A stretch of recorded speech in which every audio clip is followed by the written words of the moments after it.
ons meeting beginnen. Ah. Dus ik zal nog eens halen voordat de meetings Ja. beginnen.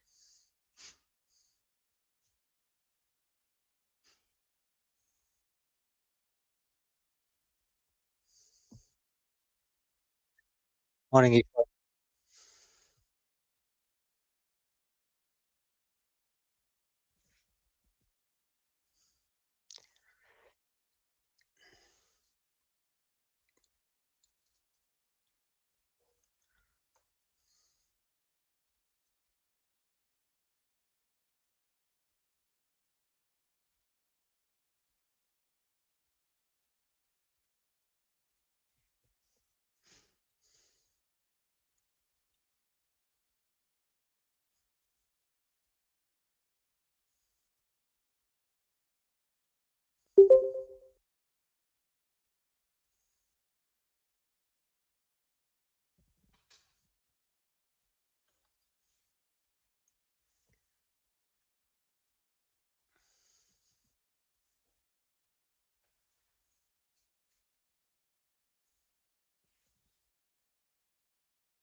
Hey, how's it going, everyone? Morning, Reg. Good morning, everyone.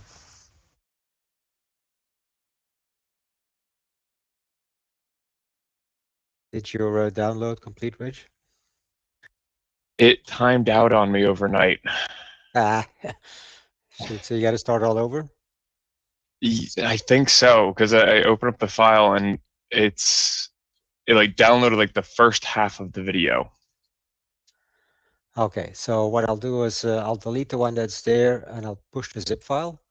So at Okay. least it'll go a little bit faster. So let me do that while we're waiting. Yeah, that'd be great. Yeah, I've got Comcast coming out this weekend to try to figure out why my internet is so slow. Slow? Yeah. Well, I don't know. Maybe you have a lot of kids in the neighborhood that like to play, games and stuff like that. True.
All right, so it's copying over the zip file right now.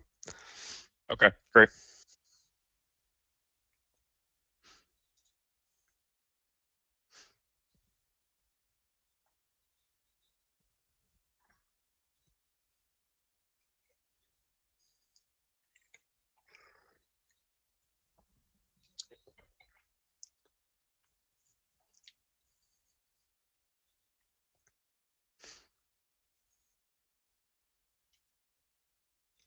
I also added another PDF in there for how to import from Excel, just in case you need to do that. Okay.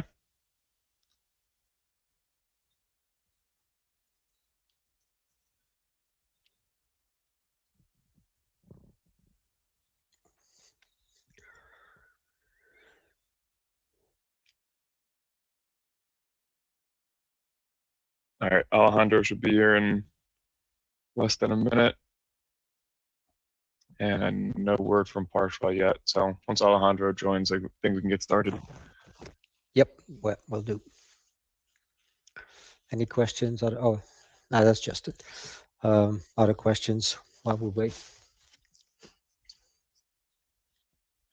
No, I don't think so. At least not from me. I don't know if anyone else has any questions.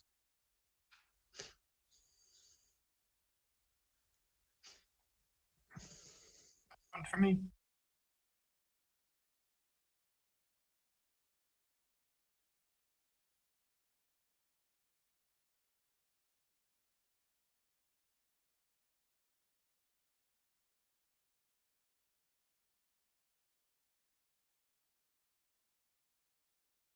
Uh-huh.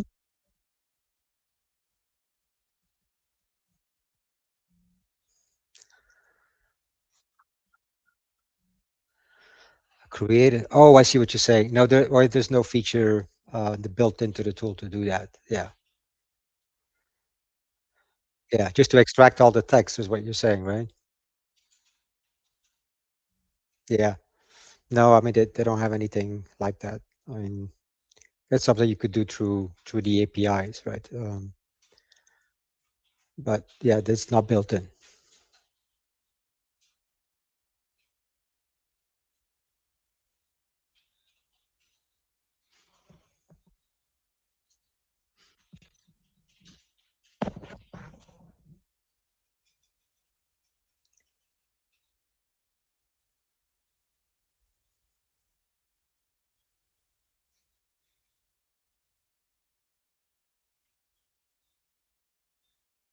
All right, just in the interest of time, I think we should get started here. Yeah. All right. So we finished yesterday. We talked about conjugation, right? So the port by flipping it around, in other words, implicitly doing like a mirror image of the interface. So like the exercise you did yesterday, right? The internal combustion engine to power control unit interface.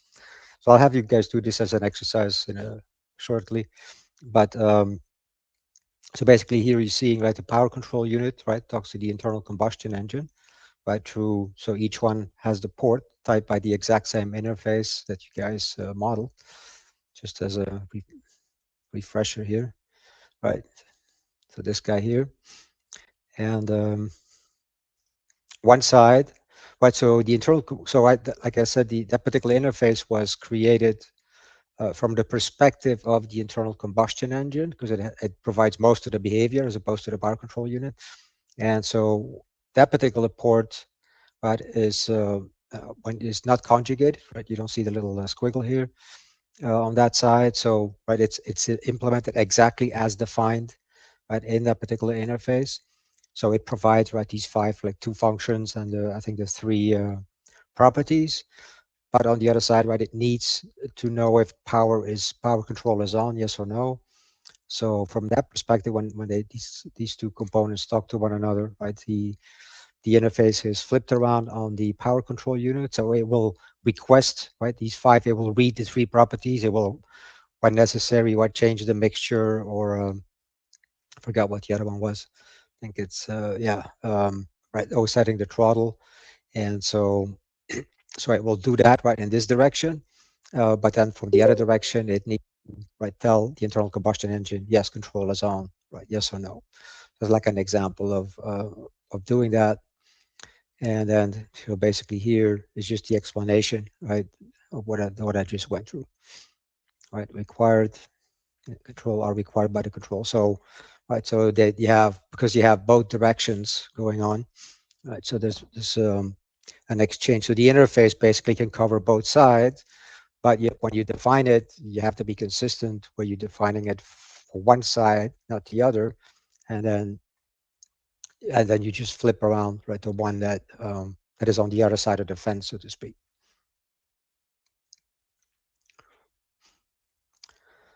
So in terms of properties, yeah, you can do the set property type, right? You can set the property through this interface. I showed you guys that yesterday, right? And then there's on the element tab, this is where that conjugated property is, right? You could set the type here. There's that control L. I'm not mentioning it here, but there's that control L, control Lima shortcut key that you can use. It makes it a little bit faster.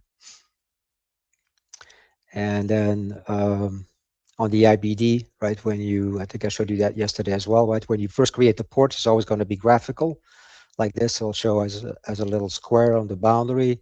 You hit the delete key on the keyboard, then the tool will convert it to compartment representation, right? And then if you need to make it visible again, right, or in the IBD, because there the tool's not going to automatically show the parts, right? So you can enable it that way. I think I have where's the tool here?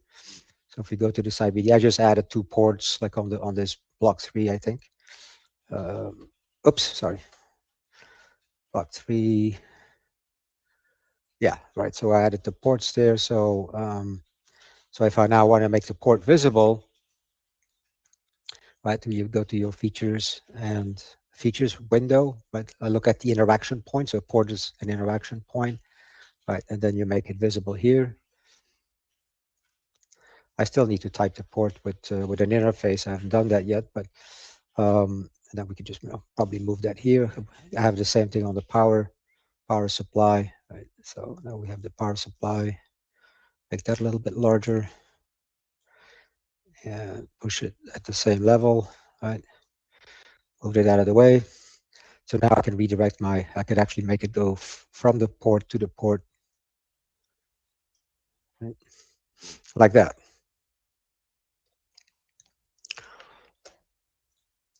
Oops. Alt tab. Okay. So status power subsystem. Let's take a look at those guys. MPIBD. Okay, so actually this subsystem, yeah. So what we're going to do is kind of, the exercise 7 is just a location for where you're going to pick up the interface blocks, because I pre-created them. And then, but we actually be updating exercise 2. Now we didn't do the exercise 2 yesterday for time reasons on a 2-day class, but I'll show you where that is and the tool. So when you go to the structure, right, exercise model, there's an exercise 2 power subsystem, and there's like a completed exercise. So if you open that up, right, so it already has all the pieces. This is like the power, the decomposition for the power subsystem of the vehicle, with the brake pedal. We did a little bit of that yesterday in your first exercise, but here I kind of completed it. Right, things like the fuel tank assembly, right, the power control unit, internal combustion engine, right. So it's a bit more realistic. And so that one is kind of your starting point, and we're just going to add the ports right onto the power control unit and the internal combustion engine. So these 2 guys here, you're going to update these 2 guys, and then you're going to do that with the help of in exercise 7. Right, there's interface blocks here, so let's take a look at that. Right, so I mean, actually, you can actually you don't even need those. No, because you have you did your exercise 4. That's right. So I don't think we actually even need exercise 7 for this. Yeah, you don't, right? I mean, and when I do the longer classes, right, the 3-day classes, we actually go a little bit deeper. So So you can ignore exercise 7 because we're just doing a smaller part in here. So the only thing you're going to need is that exercise 2, right? That completed model, and then your interface that you did in exercise 4 yesterday. And so you're just going to create a proxy port, right, on both sides. Power control unit, internal combustion engine, right? You could add it graphically, and then, I mean, if you want to cheat a little bit, right, what you can do is create the first, right? Create one port, like for example, on power control unit, leave it graphical for a while, right? And then type it with your ICE to PCU interface from yesterday, right? And then once you've done that, then clone it, right? Literally control drag it, for example, from here to here, right? That way you don't have to manually recreate the other side. That's up to you. And then, so this one is going to be the conjugated side. So again, once you've created this one, then go back, right, and set that property here, right? And for that port in the element tab, check mark it. As soon as you do that, the tool should, and you do that, you could do it while it's still graphically visible. That's probably, but it's easy to select, but you could also just make it, textually, right, like in a compartment, and you could still change it, right? You can change it at any point in time, that flag. So change it on that side and on that side. And then on the power, let's see, so we're doing verify empty power subsystem block. Yeah, there should be, let's double check that. Let's see if I pre-created the IBD for you or not. So completed exercise 2 on the power subsystem.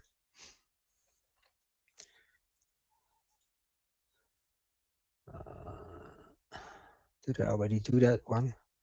Or we could create, I guess we could create a second IBD, right? I mean, empty IBD under power subsystem. I added it missing. Yeah, why don't you just do another, just add a second IBD underneath there. That's probably okay. I mean, okay, I see. I didn't, all the parts are already there, but yeah, okay. It is an empty diagram, all right. So yeah, you could just double click that one, right? Power subsystem, it is empty. Now, here's what will happen, right? So you first add the 2 ports, you ready? Now, if you do what you did yesterday, if you say synchronize, it will bring in all the elements. Now we only need 2, right, for this exercise. But if you want to bring them all in, right, and then like kind of graphically distribute them, that's fine as well, right? So if you synchronize, the tool doesn't know, right, that we only need 2 of them. Otherwise, what you can do is just take the internal combustion engine and the power control unit right next to each other here, and then bring them in like this. Right?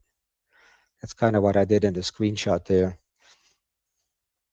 It's just to bring in those 2 guys, right? And not the whole shebang. But if you had the whole shebang, it's no big deal.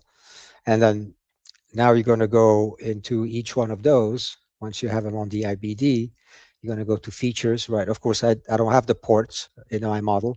So of course, it's not showing anything on, but on your side, right, it should show the port, and it'll show the port here. You check mark it, probably make these guys a little bit larger, right? So they could fit the port in there, and Where's that then in the make them browser? visible. The browser, I'm trying to see like the tree of where are all those blocks at? This is under completed exercise 2. From completed 2, okay. Yeah. And then, and at that point, right, so you'll have your 2 ports pop up, and then you just connect them, right?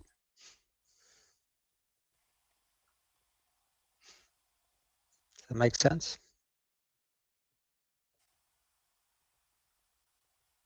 In this case, it is bidirectional, right? Because they are talking in both directions, so you can just leave it without arrows.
So Frank, I've got my port set up, but I'm struggling to remember how to get this where you have ICE to PCU if. Mm-hmm. Could you show how to do Oh, that real the quick? typing? Yeah. Yeah. So let's do that here. So let me do it in my little example model. So let's go back to on the BDD side, right? So here's like the two ports that I just created, right? And they're not typed.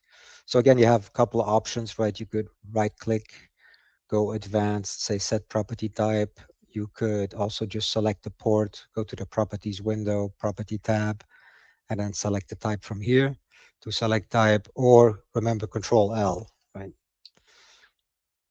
Let's try that again. Control L should work. Let me double check. Yeah, okay, right.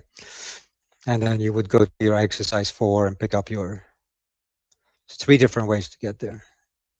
So when I go through the properties tab and then click on type, it sends me an error that says type cannot be changed to another. Because you're probably clicking type in the element tab and not on the property type. There's a type there and there's a type here. Oh, yep. That is it. Yep. Yeah, it's a bit confusing, but Yep.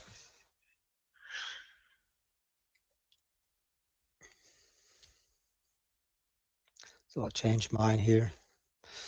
I'll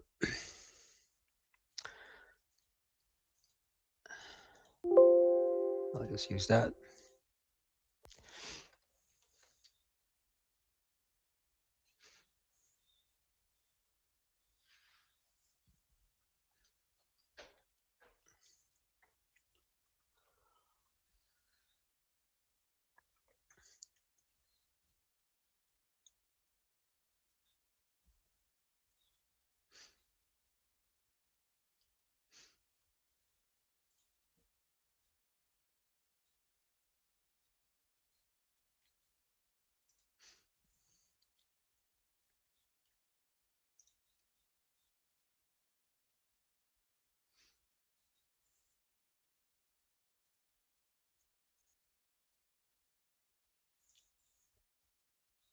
All right, I'm all set. I don't know if anyone else is.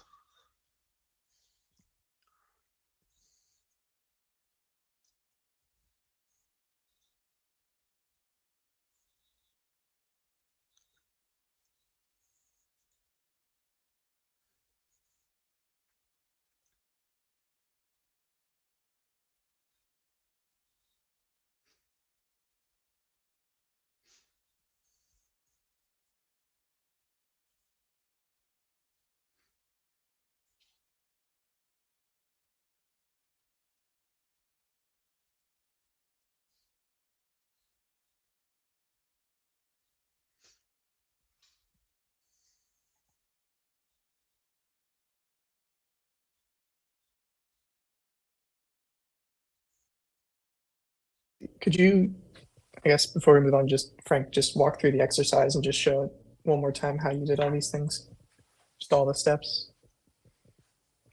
Like adding a port to the block, for example. Yeah, can you just show again how you connected it Okay. to the one that was Sure. Let's see what, so I'll just play with what I have here. So let me take this guy out. All right, so first thing you do is you go to the block, right? You have 2 blocks in this case. And you're just going to throw a proxy port on there. Right. I think we called it ICE, something like that, ICE. And then I type the port, right? So like I'll use the property window here to type it.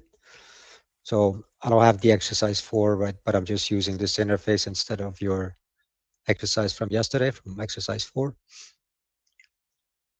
All right, so that's that. So let's assume this is the guy that needs to be conjugated, right? That particular side. Then I would go into the element, again, still on the properties of that port, and look under the port, special properties, and set conjugated. And that, right, that makes that little squiggle show up. And so at this point now, I already have the IBD, so I would open up my IBD, which is here. I'll make it, remove the Sorry. visibility first. And for the ice, go did ahead. you say you just, if you go back to the window? Hang on a second. Like here? No, were you, for the port, did you just type in the ice or was that associated? Yeah, that's just the name I gave it. No, so the interface in my case is power, right? I mean, because I don't have the one that you did in the exercise yesterday. So I just picked something I have in my model here. Okay, Right? where did you grab that from? Where did I grab what from? The power? Yeah, so it's in this particular case, power just happens to live in my sandbox, right? But you did the exercise yesterday in exercise 4. Mine is empty, right? Since I didn't do it. Mhm. But that's the, remember ICE to PCU interface exercise from yesterday? Yeah. So instead of power, right, you would pick that interface that you did yesterday. That makes sense? Right? When you set the type here in the tool prompt, right? The tool will say, well, pick, right? Because I can't pick that one. I don't have it, but you do, right? So yeah. So of course, so my exercise 4 folder is empty. So that's why I would just pick something else I have on, right? Yeah. And then, once you have it, I already have the other side here, but I could clone it, right? So I can just drag it over to the other side and clone it that way if you want to, or you could just do it twice. And then now you're going to go to the block, right? So in this case, the power subsystem, right, which is the higher level block, and there is a diagram there. Then you can, from here, right? It's an empty diagram. You're going to go, where is it? Find in browser. Right, so you can just pick up the two parts that we need, which is the internal combustion engine power control unit, and I drag them into the diagram as links, right? Just nothing new, just the same links. And now since you added the ports in the BDD, right, when you go to the features window, again, in your case, there'll be something there, right? So you can just check mark it, like in my example that I was doing here, when I clicked on, like I click on power supply, right? I see my proxy port, right? You're going to see yours. And then you do the same thing on the other side, right?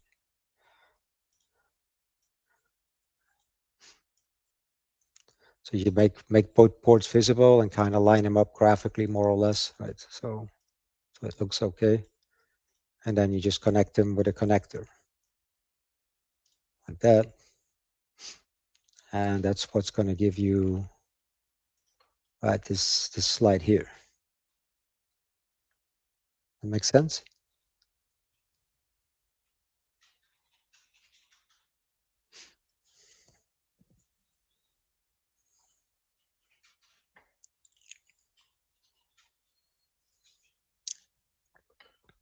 Justin, are you okay? All right. Yeah. Anybody else?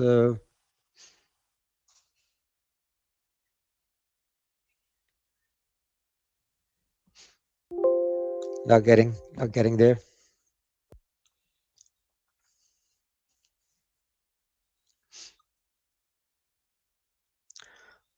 All right, so we have a couple more things before we're done with BDDs and IBDs. I already showed you a number of examples yesterday of flow properties, right? So as implied by the name, it's a property like created a number of times, but it has a direction attached to it. So the concept is that a flow property, when you put it on a block, specifies the kind of items that may flow right between a block and its environment. So that could be data, like let's say you have two blocks that are connected with some kind of data connection, maybe RS-232 connection, something like that. It could be material, like fuel. It could be power. It could be gas. It could be water. It could be whatever. And so what you do is when you assign to that property, of course, you always have to assign a type, right? So it's the type then, right, that's going to decide what it is, or what kind that it is, right? Like power, something like that. The type could be a block. A lot of times it's going to be like a value type, right? So value types that you define for particular purposes like that. And then item flows, which we'll see in a, we'll take a deeper look at flow properties first, but then item flows specify the items that actually flow, right? So this is kind of say, for the flow property to indicate that this is what is allowed. So again, it's like a contractual limitations or constraint, right? You say, well, between block A and block B, the only thing that's allowed to flow is X. Right? That doesn't mean that it is flowing, right? But it could be something that is compatible, but not exactly that. But that is what is allowed. So this is like the constraint that you put on that relationship, right? Whether it's a physical connection or a logical connection. And then the item flows, now you're saying, well, specifically, right, in this context, for example, here's what we are going to push out, right, what actually flows. So item flows are like optional, but they can be useful. I'll show you some examples of that. Between properties and flows as blocks to be integrated on the user, right? So you have, I have that in the example actually that we'll see a little bit later. You have a concept of like fluid, right? And then you could, for example, say gasoline or diesel as a fluid, right? Going, I think with the water distiller, right? We saw that yesterday as well, where on a flow property, right? I think I said fluid as well, but you also like at one point we have dirty water, right? Being passed in through that interface, but then you also have clean water coming out, right? Or sludge. So as long as it's a fluid, right? That is like, this is a contract. Well, you're not violating the fluid. If you try to push out, I don't know, gas, right? Then some gas, then, you know, propane, for example, right? Then you would break the fluid. I'm sorry, you would break the contract, right? You would not be compatible. Not that the tool can validate that, but. So flow properties, right, is just, like I said, specifies what is allowed flow between, you know, two blocks over a port. And then it has, of course, a name, a type, multiplicity as usual. But the key thing is it has direction on top of that. So you have three directions, right? It could be in. So something like power, for example, right, that just flows in one direction. Could be in or out, right? And again, depending on the perspective, right? Are you on the A side that's pushing it out, or are you on the B side? You would change that. If it's like data, which is typical data connection from a software perspective, where you have communication going both ways, you just mark it in out.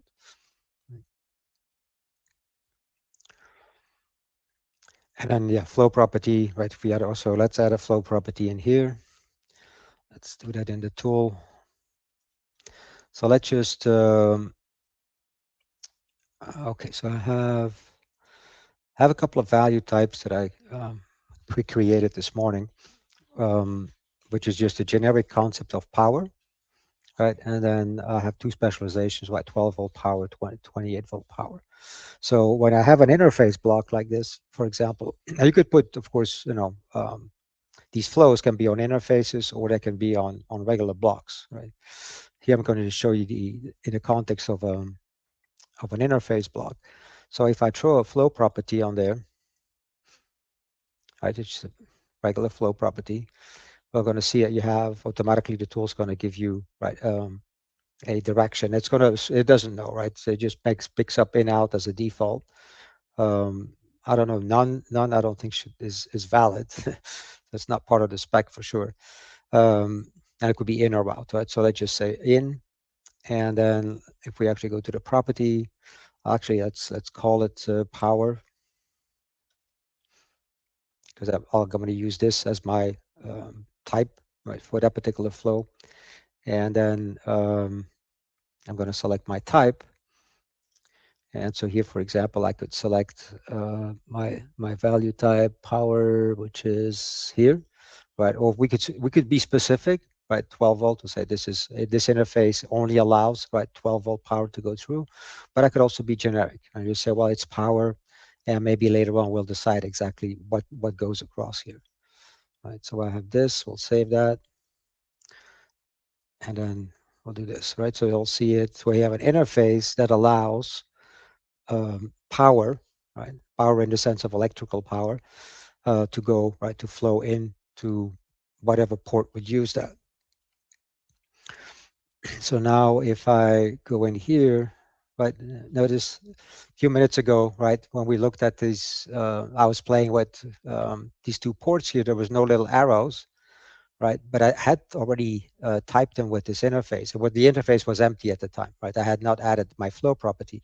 The moment I add the flow property, the tool says, oh, okay, well, there's an in, right, property going in. That means that you're going in, right? Power is coming into the power supply, well, which it does in a way, but that's not how we're going to use it. We're going to look at it as, pushing out power, right?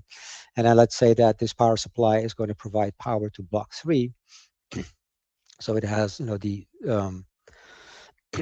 and I should, of course, rename this from ICE to something else.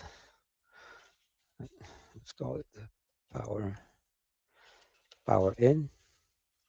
Right, so we have this proxy port right as you see coming in. So obviously, if these two guys are going to be connected, they cannot both be in, right?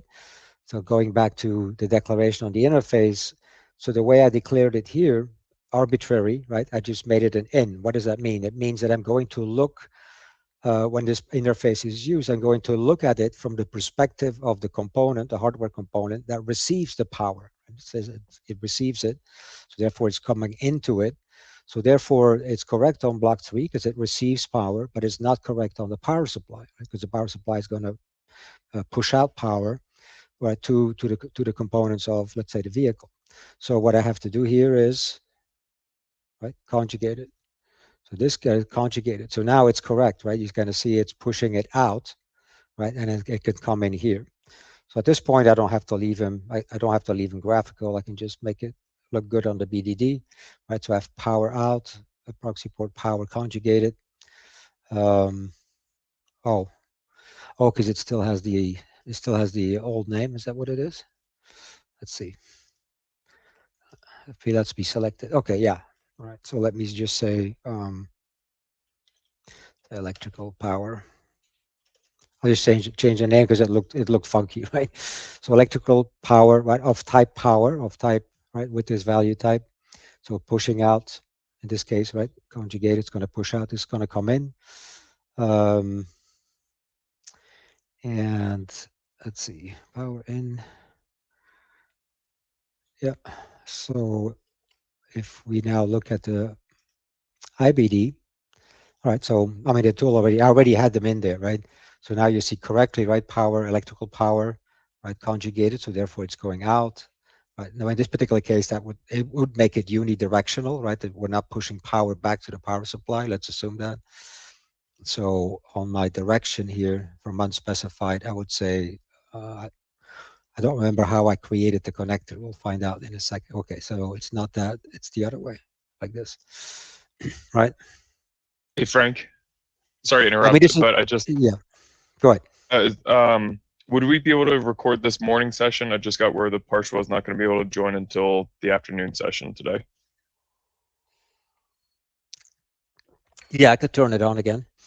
Awesome. Thank you so much. Let me check how we're doing on the. Okay, so it did. Yeah, so it copied it. So the zip file is there now. I don't know if you want to start it now because it may take up too much of your bandwidth, but it's there now. And then I'll just give it a shot. Yeah. Yeah. Okay. Awesome. Thank you. It's at least 1 gigabyte less. So. Right. All right. So recording is on.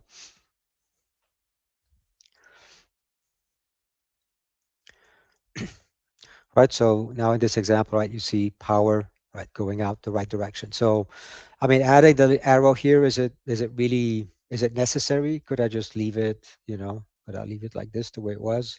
Probably, right? I think it's overkill in this case because with the little arrows here that this is the direction you're going. So I don't. Technically, you could say, well, it's only going that. You should put an arrowhead there, but I think when you have these little arrows, which you don't always have, right? When you don't have them, it makes sense that you put an arrow if it is unidirectional. But if you have those little guys, right, because you have a flow property on the proxy port, then that makes, I think it's overkill to do it. But either way.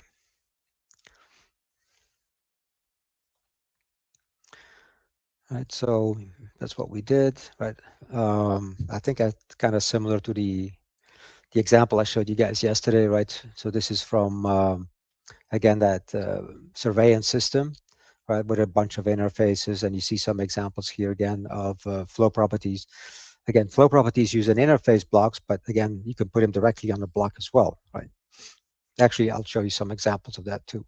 But in this particular case, yeah, because they're port connections between a lot of these components. By the way, you have this example, right, in the model, in the exercise model. I showed you that yesterday. There's a surveillance system, and there's a distiller example in there. And so a couple of examples, right? Sometimes it's in and out like this, right? So then the tool will show, right, both ways. Sometimes it's just one direction, right, in or out.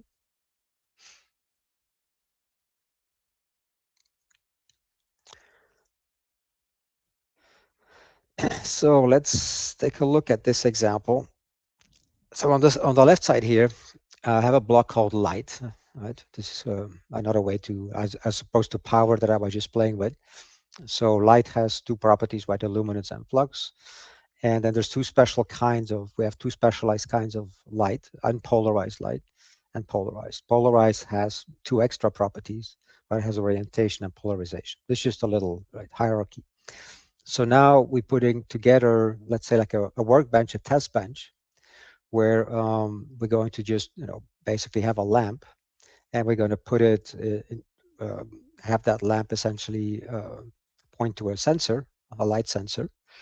And so the way this is modeled, it says that the lamp, right, is going to push out unpolarized light, and from a flow property, right? That's what you're seeing here. So the lamp pushes out unpolarized light. My sensor expects from incoming light that expects polarized light, right?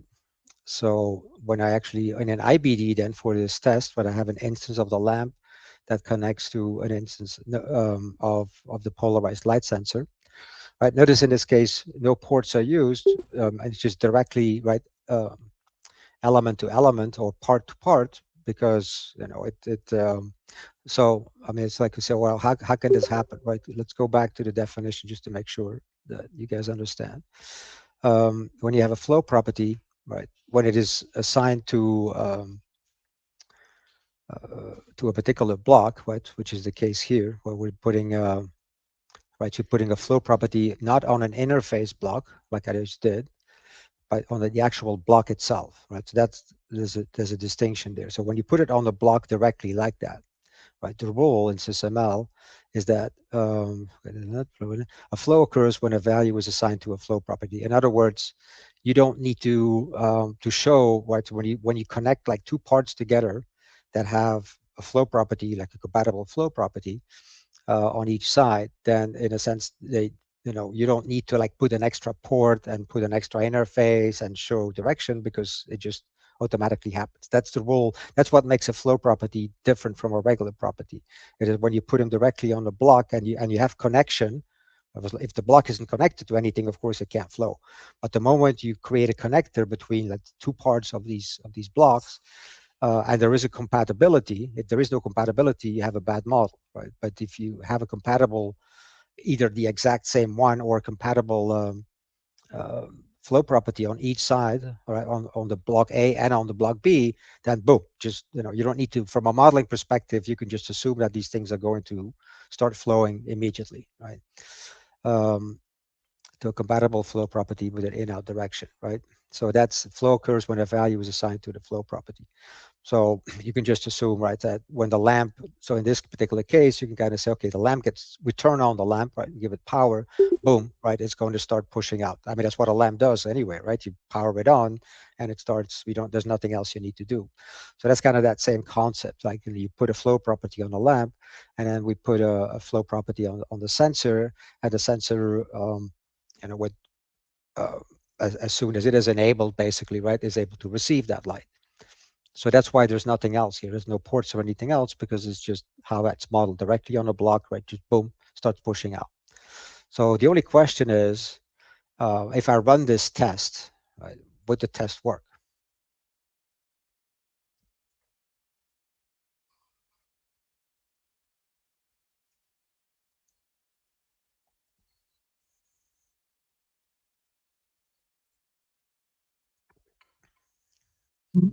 Frank, I know I'm speaking to my ignorance in this kind of model-based languages, but When you say you run a test, I have a very overall question on that. What kind of testing is one able to run in Enterprise Architect, like without no, converting you it to can't. code? Yeah, Okay. you would have to convert it. Yeah. And here we are talking about physical things. I mean, to run the test in your lab, you would need a lamp and a sensor, right? But the Oh, point okay, is, okay. yeah. But if the model is supposed to represent, right? The model is supposed to Yeah. give the instructions to the tester to say, okay, right, here's the lamp you need, here's the sensor, right? Line them up so that the lamp shines into the sensor, etc. So you Okay. give instructions, right, to the test. That's what I mean by that. The tool, yeah, the tool has no way to do this. Okay.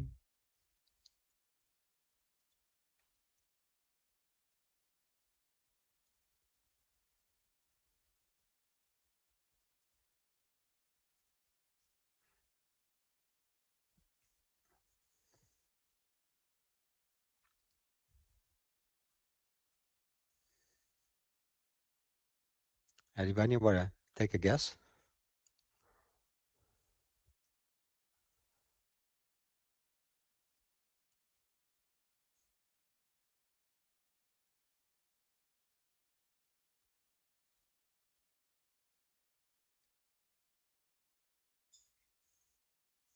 If I'm understanding correctly, it would sound like on the blue highlighted property would work. I mean, yeah. That one would be compatible, but the one highlighted in red probably would not. Right. So the one in red, right, which is unpolarized. So the lamp is going to push out unpolarized light, right? So this guy. But the sensor expects polarized light. So if I try to test it, would my sensor pick up the right thing? I'm thinking it would not, because as you say, it's pushing out unpolarized and it's expecting polarized. Exactly. So it's just an example, right? So that when you put these flow properties, I mean, if you use the exact same ones, it's never an issue, right? If I say polarized light here, left and right, if I use the exact same classification, right, then of course there's no question. If I say unpolarized to unpolarized, there's not a question, because again, going also a reminder of generalization hierarchies that when you now, or if I said light here, right, so I pick this block as my type, light to light, but yeah, that will work fine. Or if I say, unpolarized light, but this says light, again, it's compatible, right, because polarized light is light and unpolarized light is light. So if I were to use this is the commonality between the two. Basically, I would say my sensor, if I say the sensor just accepts light, that basically means that it doesn't really care, right? It will work regardless, right? It will work whether the light is polarized or unpolarized. It's perfectly happy. But if I say it expects polarized light, and I don't give it polarized light, because this is like a wall here, right? When you do a decomposition, I mean, that's not decomposition. When you do an inheritance hierarchy like that, is just in code, by the way. If you're familiar with code, it's exactly the same, right? You have an inheritance hierarchy, but you give it incompatible types, right? So in other words, you have this is like exclusive walls. You're either this or that. You're not both. The only way to be both is to be right light. So when you point it to that, like in the code, if you point it to the higher level class, for example, then it will work because it'll accept both. But if you're being very specific and say, I'm passing you in a software call, I'm passing you right. A reference to polarized light object, but your code expects an unpolarized light, the compiler will throw you out, right? And say, well, they're not compatible. It's not the same thing. But if you say in your code, with the code that you call, say, well, you can, just pass me a reference to light, it will be happy, right? Because you're basically saying either way is fine. So it's the same thing here, right? Does that make sense? The tool will not catch something like that, right? It's up to you to kind of, make sure that you're consistent. All right. So here's another little example. Again, this is all flow properties put directly on blocks, right? So we're not dealing with interfaces. As another example, right? So we have, again, a light source that eventually makes it to a sensor. There's nothing really tricky about this one, right? Because we're using light the whole time. Everything is light. There's no incompatibilities at all. But it's just showing you the direction, right? Again, there you have to be consistent. So we have a light source, right? That's going to push out to this port. Again, this is a full port. Okay, why is this thing a full port? Well, because it's a filter. I mean, a filter on an optical assembly is a physical object, right? So there's nothing to proxy there because the filter does the job all by itself, right? So just like you putting, if you have the old style camera, right, where you need to put filters on, nobody uses those anymore, but oh well, some people still do, right? Then right, you put different filters on your lenses, and then you get, of course, very different results, right, when you take pictures. So same thing here. So that's a full port, and then from the full port, right, it just pushes that light further out because it's tied by a block called filter, so it's going to receive light and push out light, of course, but meanwhile it's done its filtering work, right, physically speaking. That goes into the focusing assembly, which does its magic for focusing that light and pushes it back out to the screen, right, which is another physical object. So it's another full port, and then eventually you make it to the light sensor. And it's just a matter of making sure that you get your ins and outs, right, are all correctly specified. On the port here, the tool will help you a little bit, right, because you'll see the in and out. But of course, if you go directly to a part like that, right, you don't get to see the little arrow. So you just have to make sure, right, that you have it set up correctly. Any questions on that?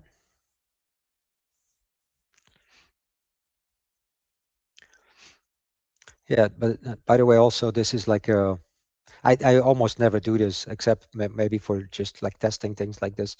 But in a block, right, if you make the block large enough in your diagram, right, and then you start drawing, like, where you can actually make the parts visible of that block. And then that's why it's called namespace. In other words, it's like having an IBD represented directly in the block, right, which is valid. I mean, it's valid from a SysML. The tool supports it as well. Obviously, it's just graphically, right, not very, unless you have something very unique, right? You just have this block by itself. Generally, you want a separate diagram, right? But technically, this is like having an IBD inside, right, your block representation. And that's when you see that namespace compartment that we talked about, 2 days ago. Here's another example, right? Flow properties with proxy port. So this is, again, using interfaces, right? So we have a 3-pin AC socket interface and a 3-pin plug interface. Again, with flow properties, the question is, are they compatible? Well, we have out power and in power, so both tied by watt. Yeah, no issues, right? We have in out AC current, in out AC current. Yep, no issues there. Right, there's some proxy port there as well in terms of the ground, the live and the neutral. And then we have like an example of a block, right, that basically uses a wall plate connected to the wall. So the camera, right, mounted on a wall for the typically, I guess, could be wired camera, probably means could be external, could be internal, doesn't matter. And then it has a wall plate and a camera, right, how they connect. But in this case, we're looking not at the physical connection with the bolts like we did, I think, yesterday. Right, we're actually looking at the power, how the power is going to be going from the wall plate, right, to the camera. In this case, so there's a port here, right, proxy port, the type by the 3-pin socket interface, and this is typed by the 3-pin plug interface. We can see the mapping here. And again, this is an instance. This connection here between the two ports is an instance, right, of that particular plug to socket. So the tool will, remember I showed you that, I think, yesterday or the day before, right? So when you have a connector in your IBD and there is a corresponding association in the BDD, like there is here, then you can formally say, okay, this is an instance of this relationship, right? The tool will let you.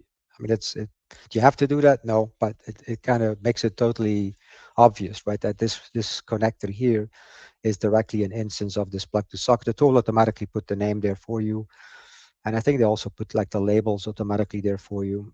So yeah, there's no ambiguity here. They just don't put multiplicities, but that's fine.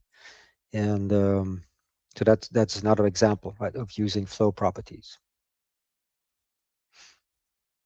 Questions on that?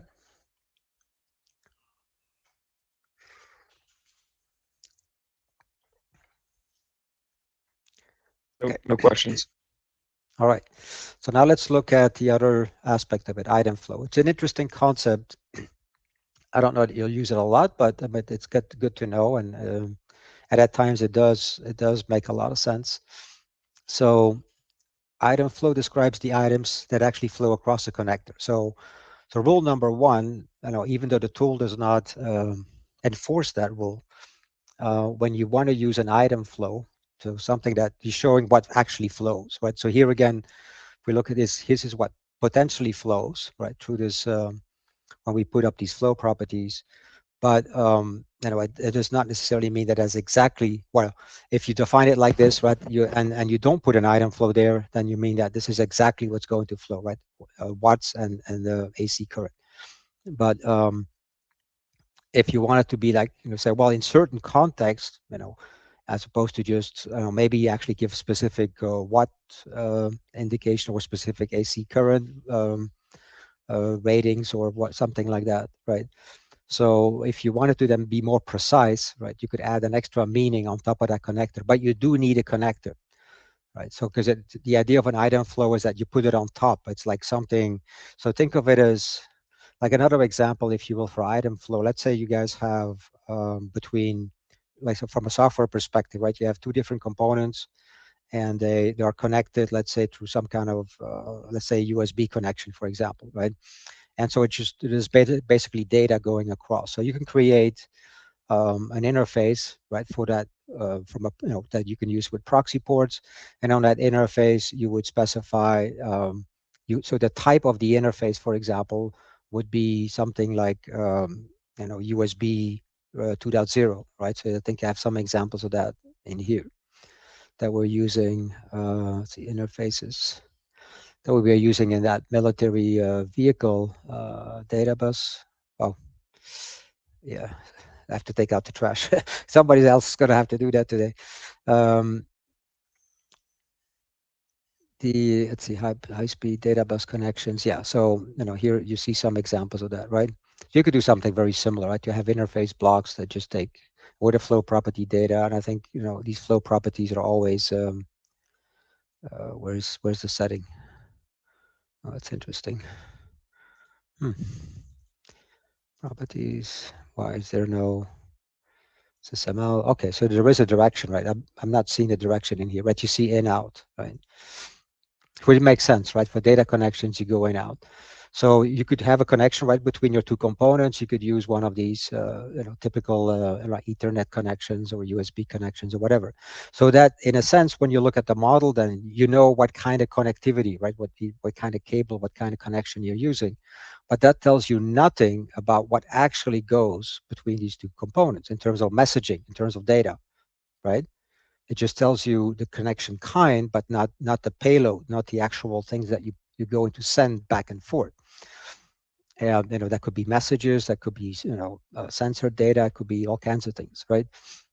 So if you then in your model you say, well, I want to be more precise. I mean, yes, I want to indicate that I'm using, let's say, a USB 2.0 connection, but I also want to give an indication in my model that what kind of messages, right, what kind of data structures, what kind of information, if you will, right, will flow between the two. So that would be the idea. So, okay, right, I mean, but you'd have two options, right? Either you have to create interfaces for every possible message, right, which is almost impossible, right? I mean, you can have literally hundreds of kinds of messages, right, or thousands, depending on, right? So but that's not realistic.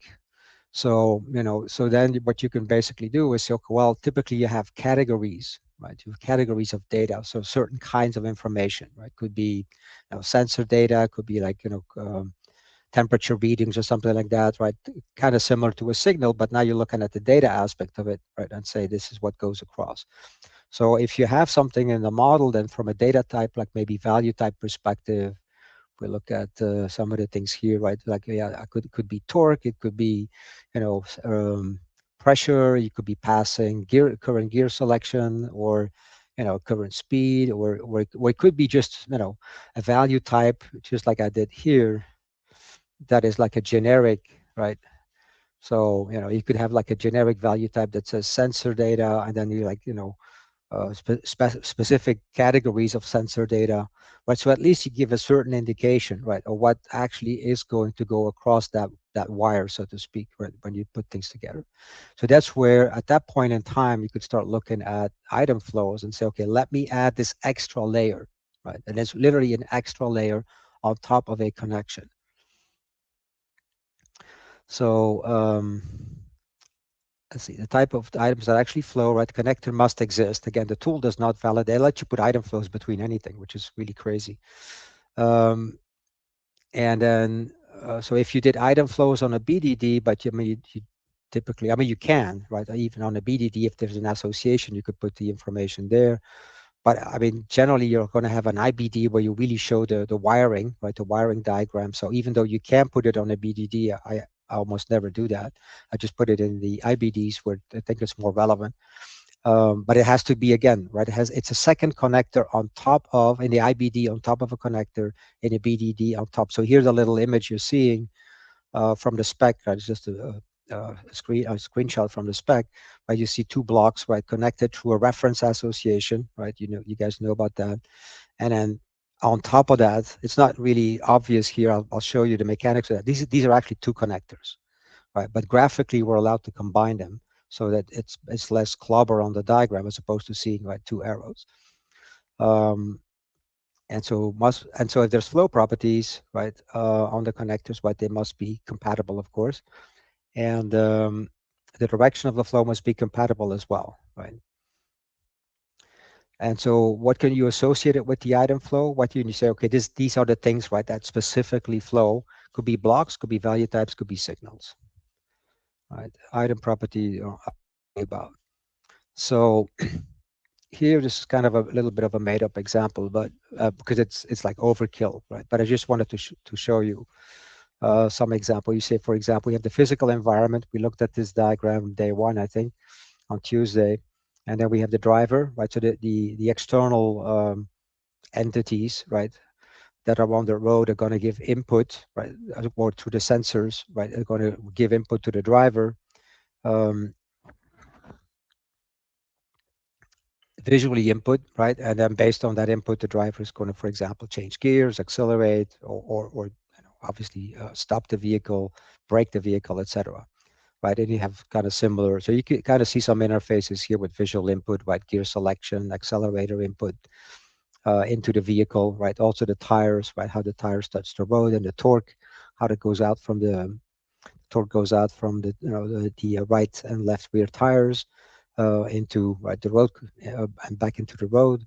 So I mean, pretty simple example, but so that's kind of what we've seen already, right, with ports and the interfaces on the ports, and you have the little arrows, right, everything looks good. But now, you know, now it's in essence, right, you could add additional information would make sense. Here, I think just by looking at the names like IF accelerate, gear select, right, you probably have enough information to figure it out without having the additional, right, information on there. That's why I'm saying it's a made-up example. But except maybe on the tire, right, you can say, well, the tire connected to the road, yeah, what is the actual, what is going into the road, right? What is basically the touch point between the tire and the road that we're impacting. And so in this case, we'd say torque, right? So in this case, you're making it very obvious that that the connection point from the road to the vehicle, right, is torque, and then torque has, you know, basically you see here, you know, there's a torque property, right? So you could do that, you know, just to make it more obvious, because when you look at a diagram like this, here I'm putting the interfaces right next, right? So for you to understand what this diagram is about, but in your models, you're not going to do that, right? You're not going to systematically show all the interfaces you're using on an IBD or on a BDD, right? So the only thing really you're going to see is this, and you want to make sure that somebody looking at the diagram understands, right? So you have, you know, air interface, okay, air. That's why I'm saying these ones are pretty obvious, even if I had not added a secondary connector here pointing to the specific thing like acceleration, which is here, right? Gear selection, which is here. It would have been, I think, totally understandable, but, you know, maybe, you know, at least here it would be useful, right? I'll show you examples where it's a lot more useful.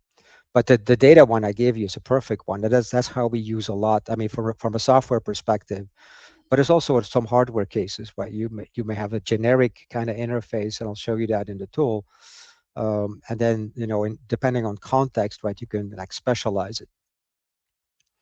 So is that, I mean, does the concept item flow make sense, where you're basically adding an additional level of information, but it's not just text, right? When we add information like that, we are pointing to something that is defined in our model that says, you know, this is specifically what goes, or like for messaging, or, unless it's like a single message that goes across two components in your systems, a lot of times it's just like a category of messages, right?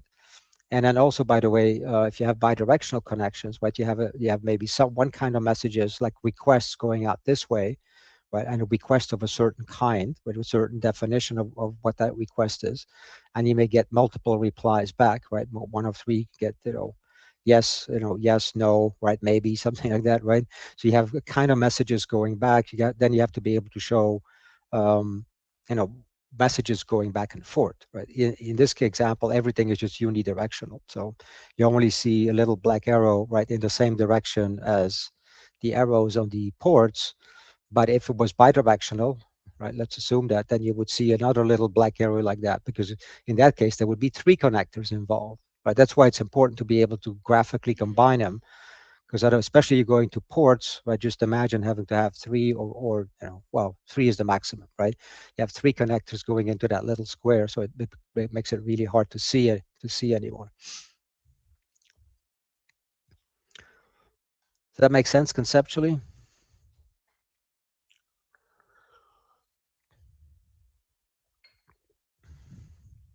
Does for me. Okay, so let's look at a little bit more of an example here. So I was playing with this power supply thing right earlier on. So we saw that I added these two proxy ports, right? And I typed them with this power interface, right? And there's a flow properties here, which is typed by power, which is this guy, right? So in other words, this particular interface is not specific. It does not specifically say it's got to be 12 or 28 volt power, right? It just says you get power, right?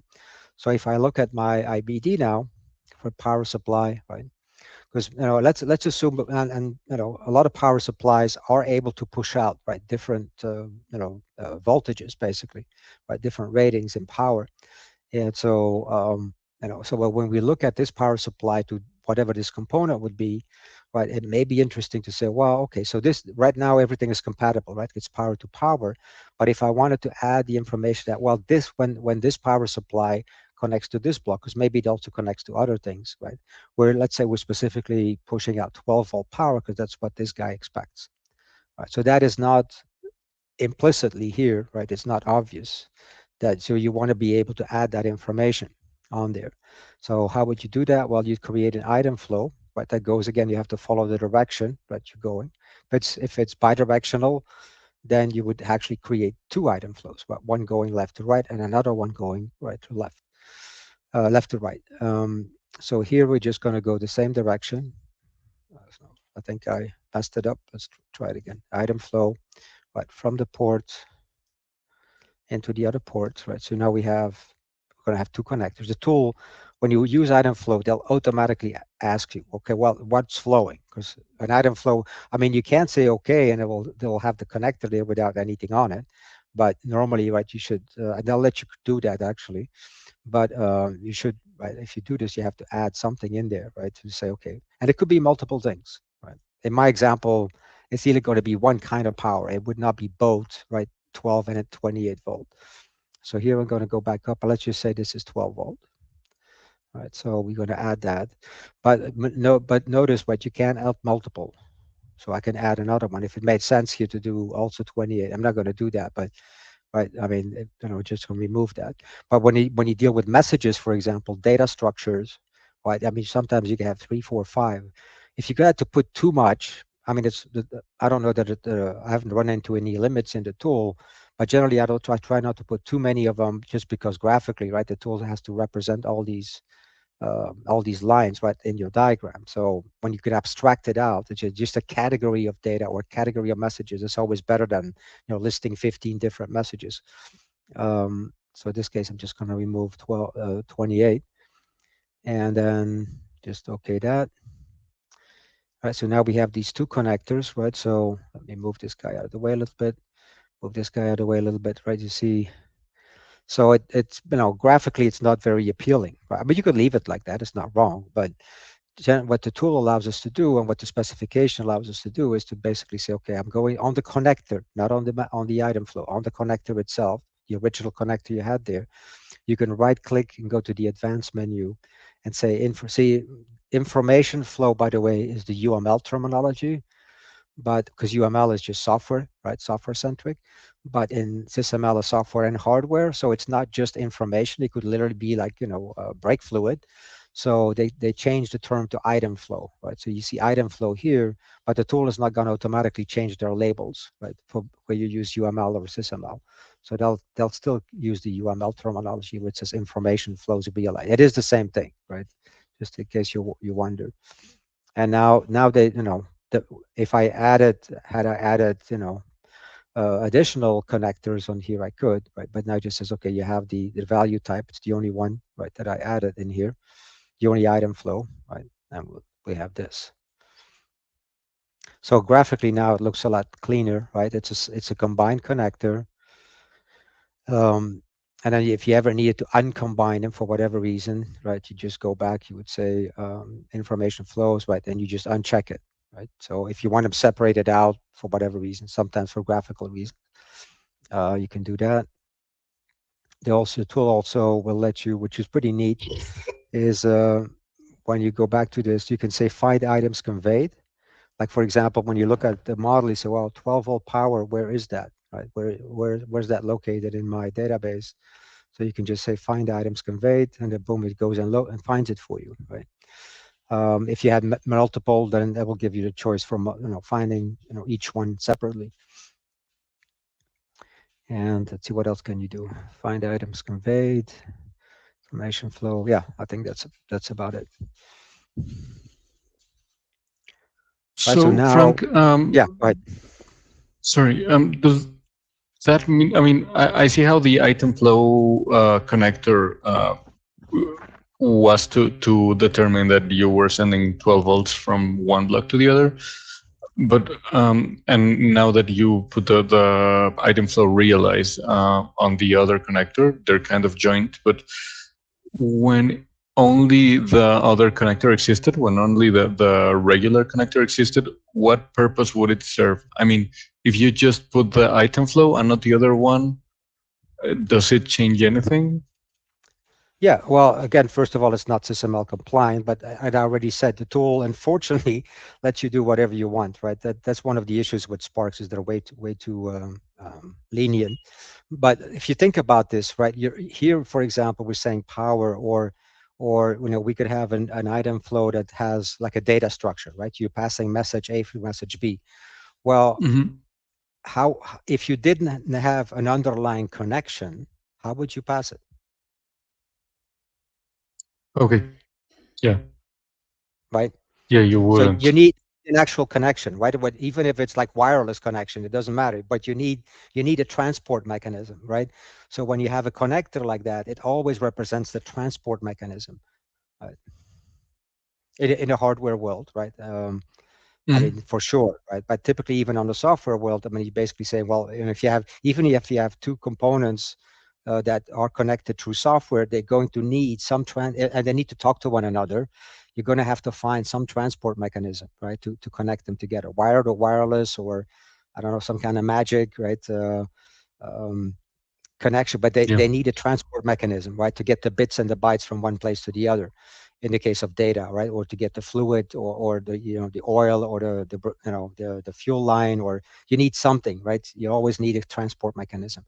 So that's what the connector represents, is your transport mechanism, but not necessarily, and really to find out what is going to go across, right? The transport mechanism.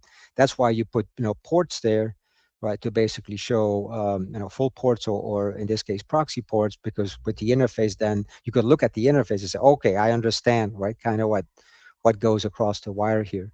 But that helps you understand, but it does, you still need the underlying transport mechanism. That's why it doesn't make sense makes sense. to let you put item flow, because how is anything going to flow if you don't have a transport mechanism, right? I mean, yeah. Okay. Thank you. So let's see. So we have got a similar little example here, right? A little quiz. Should be a little bit easy for you guys to figure out now. Again, same kind of generalization structure, right? With polarized, we have unpolarized, polarized, just like the other one. But here we have also a specialized kind of polarized light, which is coherent light. So coherent light is polarized light. So all these properties apply, but it also has, in addition, it has a coherence length, in this case measured in meters, and a frequency, right, measured in hertz. So, and we're going to put a laser, right, and a sensor, polarized light sensor. We're going to run a little test bench again, right?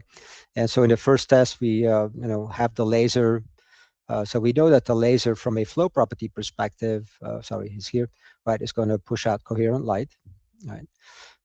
So let's ignore the item flow for a second, right? So it's pushing. If I didn't put an item flow on here, it would just say coherent light, and the light sensor, right, expects polarized light.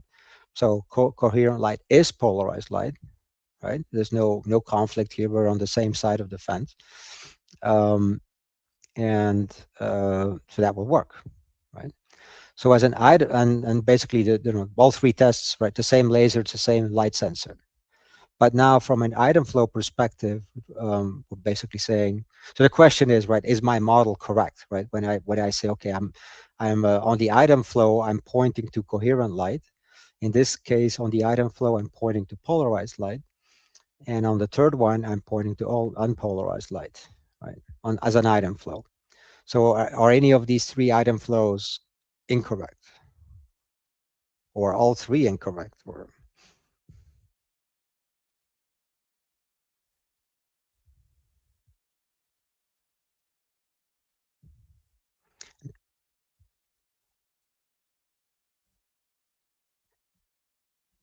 yeah, that's correct.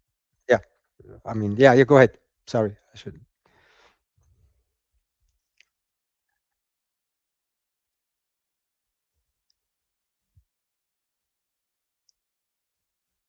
Right. And I mean, it's basically incorrect from two perspectives, right? So it's incorrect because if we look at the laser, right? So the laser is pushing out coherent light, which is this branch, right? So the moment I say, well, I'm going to, the item flow here is going to be unpolarized light, I'm already, right, not compatible. I'm neither compatible with the source, neither am I compatible with the sensor. In the case of polarized light, right, coherent light is polarized light. So I'm not, so the output side is not violated, right, by doing that. So I mean, in other words, I'm basically saying from a that in this particular test, when I put out polarized light, that as long as the sensor is happy with polarized light, which it is, right, and then the laser basically has the ability to push out coherent light, means it has the ability to push out polarized light. So therefore, I'm not, right, I'm not violating that rule, or that constraint, right, or that limitation, if you will. So by pushing out polarized light, so they're compatible on both ends, right? Because it's still it's coherent. Well, coherent is the wrong term now, but it's it's what's the right term? Compatible, right? So they're fully compatible. So here they're 100% compatible because it's coherent, it's coherent item flow, and the flow property is also coherent, right?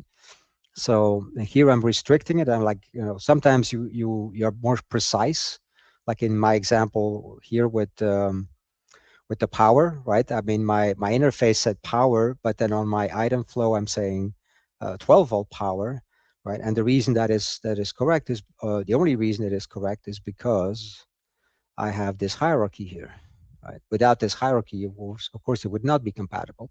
But here I'm saying, yeah, 12 volt power is power, right? So sometimes you especially make it more precise, right? And a lot of times with like data, you do the same thing, right? On the item flow, you're adding a level of precision, but sometimes, you could also go the other way and just make it more abstract and say, wait, I just want to test it with regularly polarized light and not coherent light, right? And of course, the sensor is still going to be happy, right? Because that's what it expects. So yeah, so that's good catch. All right, so let's go to have created item flows, trying to go show port direction. Yeah, so I'll have you guys work on that in a few minutes. Try to see if there's anything that I have not covered yet. So this is kind of similar to the exercise I'm going to give you in a few minutes. But I'm just explaining here, right, the logic before you do it in the tool itself. So if we actually look at view interface, this comes from that same model that you guys just play with from exercise 2. Let me go back here, right? So you guys just added, right? Remember the ports on the power control unit, internal combustion engine. So we're still going to be updating this particular model here. So if you look at the fuel tank assembly, right, it contains just one part. It contains a fuel pump. The fuel tank assembly has a relationship, a reference relationship with gasoline. And gasoline is a specialization of fuel. So there's a generic concept of fuel, and then we could basically, fuel could be diesel, could be gasoline. I don't have the diesel showing up here, but that would be the other generalization. But in our example, we're just going to do it with a gasoline vehicle. So if we actually look at this model, so this is that same block, right? Fuel tank assembly. It has, a certain volume of gasoline. Why is it a dotted line? Remember from yesterday, this is a reference association, not an ownership, right? So, which makes sense, right? It's not like the fuel tank assembly doesn't really like own the gasoline, right? Because it comes, it gets poured in there and it pours back out, and it just has temporary control over a certain volume of gasoline, but it's not like it owns it. So that makes it, right? That's why you see the dotted line. So we have the fuel pump, which we just saw here, right? The fuel pump.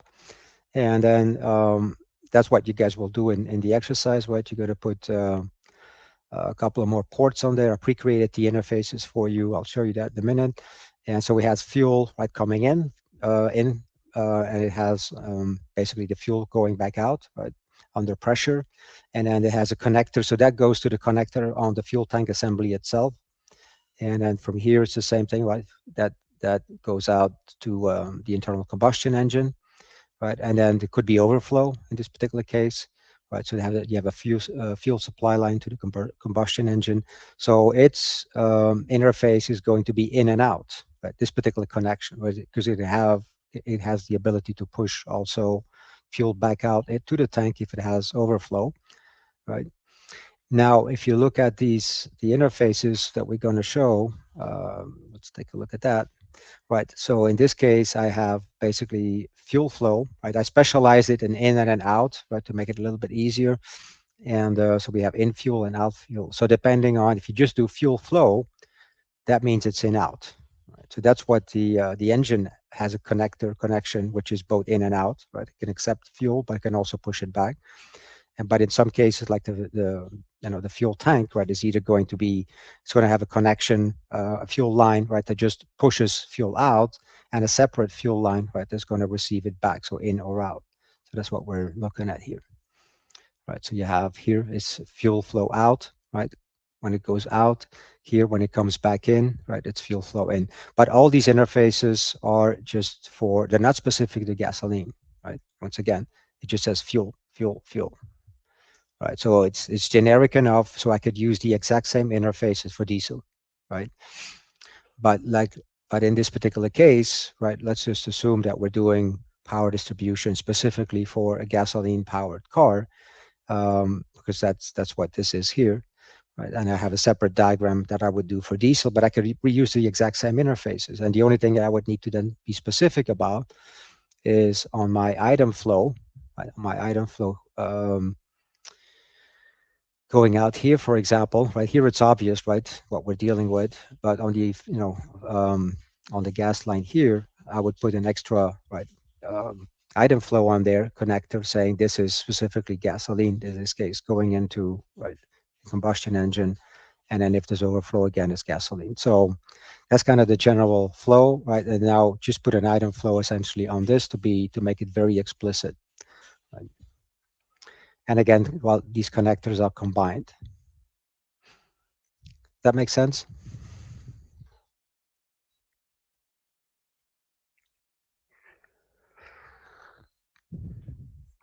Or is there anything that doesn't make sense? Okay. So item flows, what I already showed you, right? You literally have to create a second connector. Then the tool will automatically prompt you. If the connector does not already exist because you forgot, right? You were too quick, they will let you add a connector out on the fly. So that's kind of but the tool unfortunately also lets you create the item flow without without having a conveyor belt, so to speak. So unfortunately. And then you could pick, you pick blocks, you could pick, I was using value types, so it kind of depends what you're using, what you're indicating here, right? So just like example of showing a block, right, going across. So at that point, you have the two connectors. This is between parts directly. Right, ports is a little bit more challenging because you only have a small, square, right, graphically to play with. And then, right, you're going to right-click the connector, not the item flow. That's the key thing, right? Because it has to flow on top of the connector, right? It's like it's riding, that item is riding on top of that connector. So you say information flows realized, right? You pick something, right? And then the tool automatically will combine the two. And then port direction, yeah, we already know how the tool does that. So that's kind of its little magic trick, right? We see the little arrows going in and out. And then the conjugation, right, automatically. So when they see something conjugated, of course, they're smart enough to flip the arrow around. So let's actually do that. I think that's going to be our last block exercise here. Yeah, then we're going to go to activity diagrams.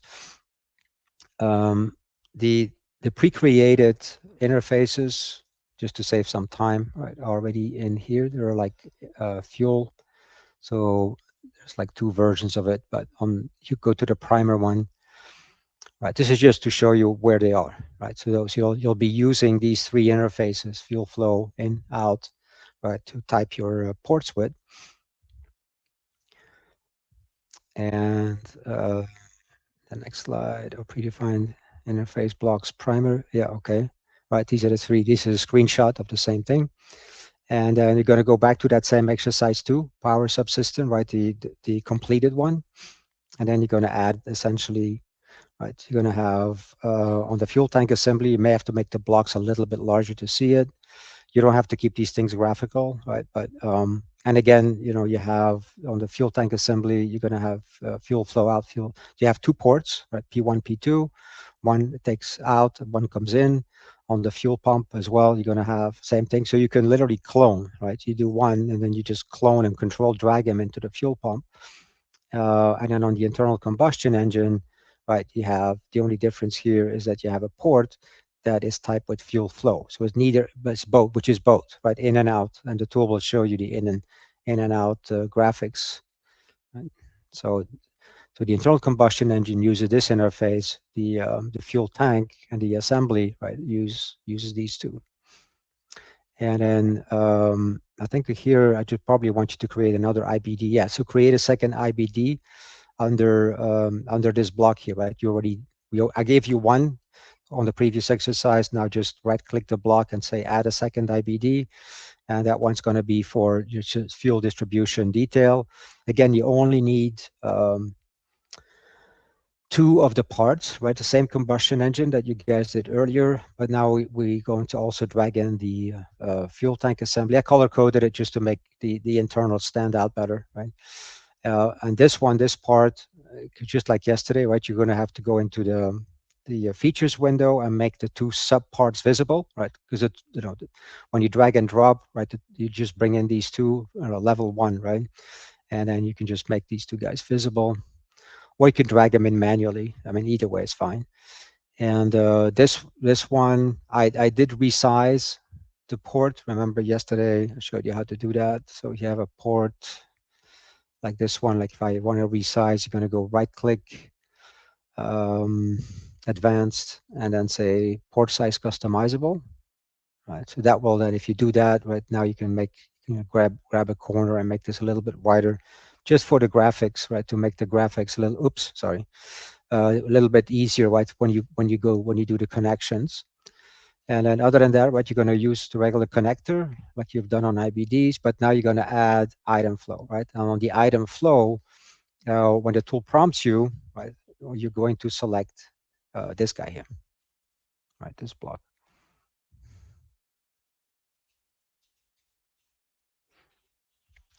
Any questions on the exercise?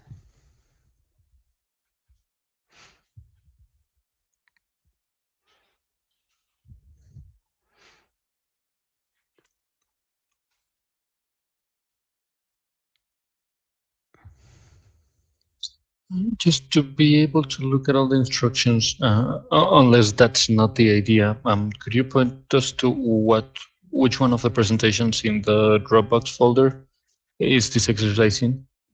Yeah, so it's going to be, sure, yeah. I mean, you guys should look at the PDF, because I may get questions and I may not be able to show you that screen the whole time. So yeah, if you look at the training material, so this whole everything we've talked about right on SysML side so far is in this one here. So it's like, the almost 5 meg file, and we're currently on slide 152, I think. Yeah. Right. So look for UML SysML EA primer, and Okay. then Okay. yeah, 153. Yeah. Okay. Cool. Thank you. Yep.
Sorry.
Hey, Frank.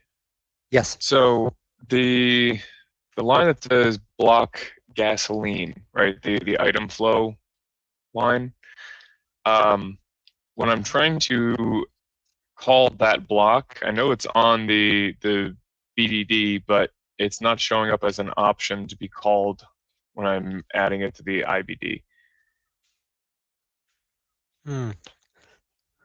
You want to share your screen? Yeah.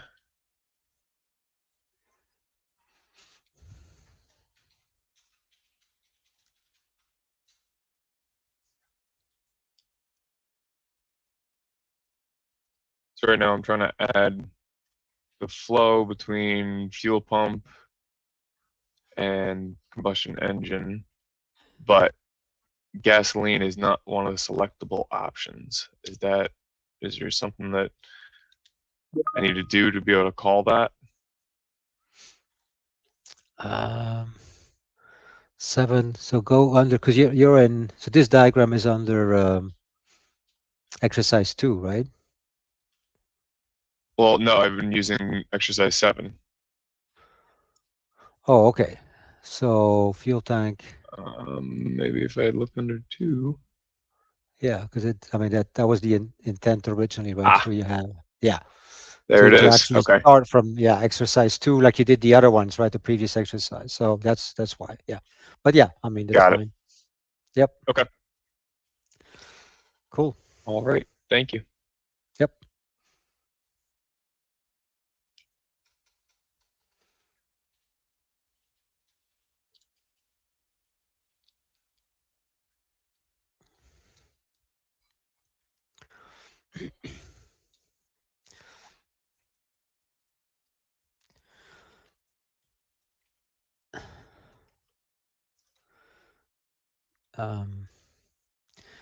Just as an aside, since you're bringing that up, as I go back to information flows realized. If I click one, okay, so here's right, kind of like you You're don't not know sharing your exactly screen, by where the to way. look for. Oh, sorry, yeah, that's right. Keep forgetting that. Um,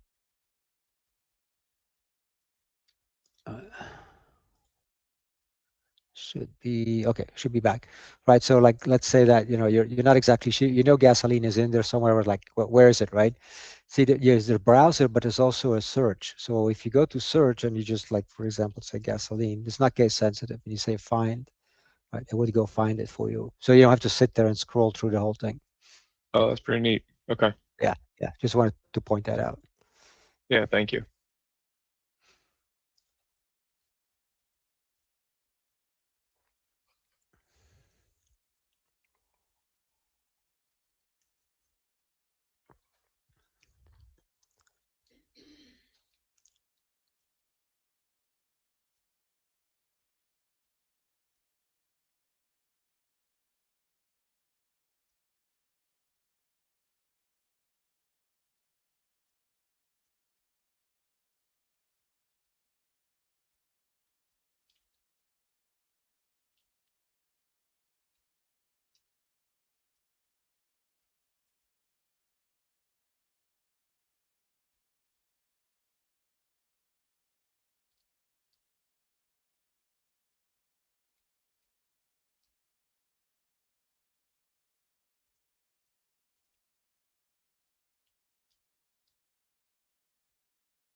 I'm good for my end if we want to move on. I don't know if anyone else is still working.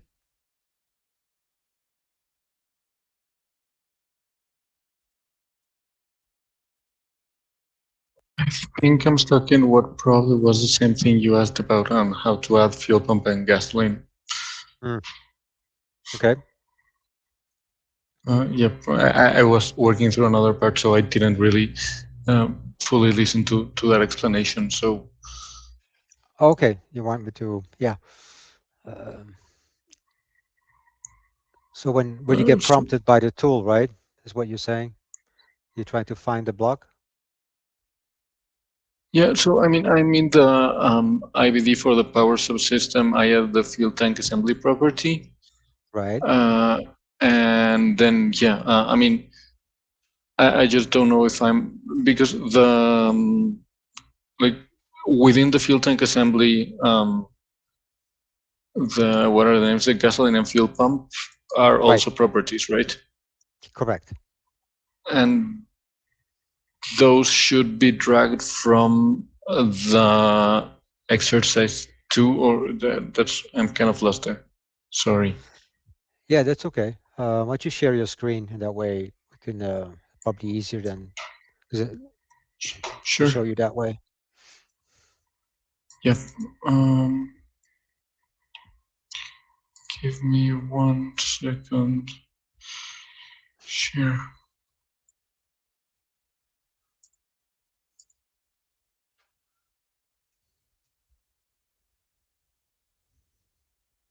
Okay.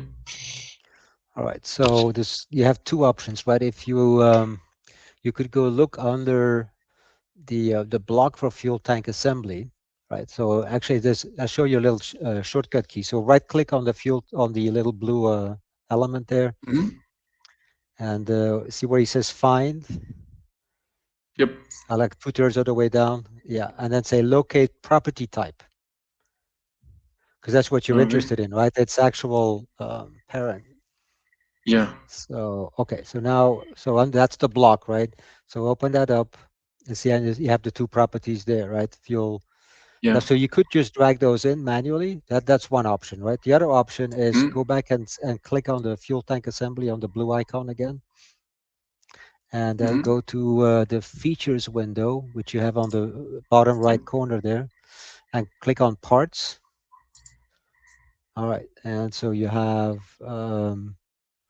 what does it say? Fuel anonymous part 1. Oh, there's some other stuff in there, but the type, yeah, I see one for gasoline, and there should be one for fuel pump. Look at the type, yeah. Yep. Yeah, So okay, it so would be a check matter mark of. those guys. Yeah, and yeah, Oh, and then okay. you can make them right a little bit. You could kind of reorganize them graphically, right? But that's how you can get there. And then on the fuel pump, if you just select fuel pump now, all right, and now Mhm. you go on interaction points in the same window. If you added the ports, yeah, right. So those are your Oh, P3P4 yeah. ports, right? Makes sense. So you Okay. kind of And that's then how you just go back and rearrange. rebuild, and yeah, and just rearrange. But that way you can build up, your diagram that way. And then the internal combustion engine, that one you can drag the same way you drag then fuel tank assembly, right, from Yeah. underneath power subsystem. Then you can drag that guy in, and then do the same thing, Okay. right? Yeah, select it, and then go to the features, and then go to interaction points, and the other port should be there, right? So then you enable that. That should give you all the Mhm. building blocks to start working. Okay. Okay. Perfect. Okay. Then I'll get to it and stop. Yeah, using Yeah, up your time. But okay, that yeah, no clears things up. worries. Thank you. So I'll just share my screen again before I forget Yep. to do it. Yeah.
For the sake of time, you could just, maybe do just one path, right? Like from the gasoline to the fuel pump to the assembly, into the internal combustion engine. Because once you've done this side, the other one is just, it's the same thing, right? Just the other direction, but the mechanics will only be all the same.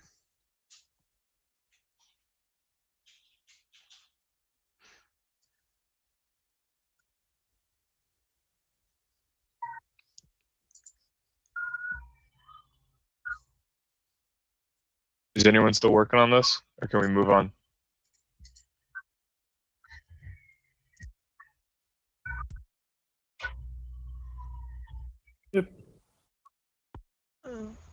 Yeah, I think we can move on.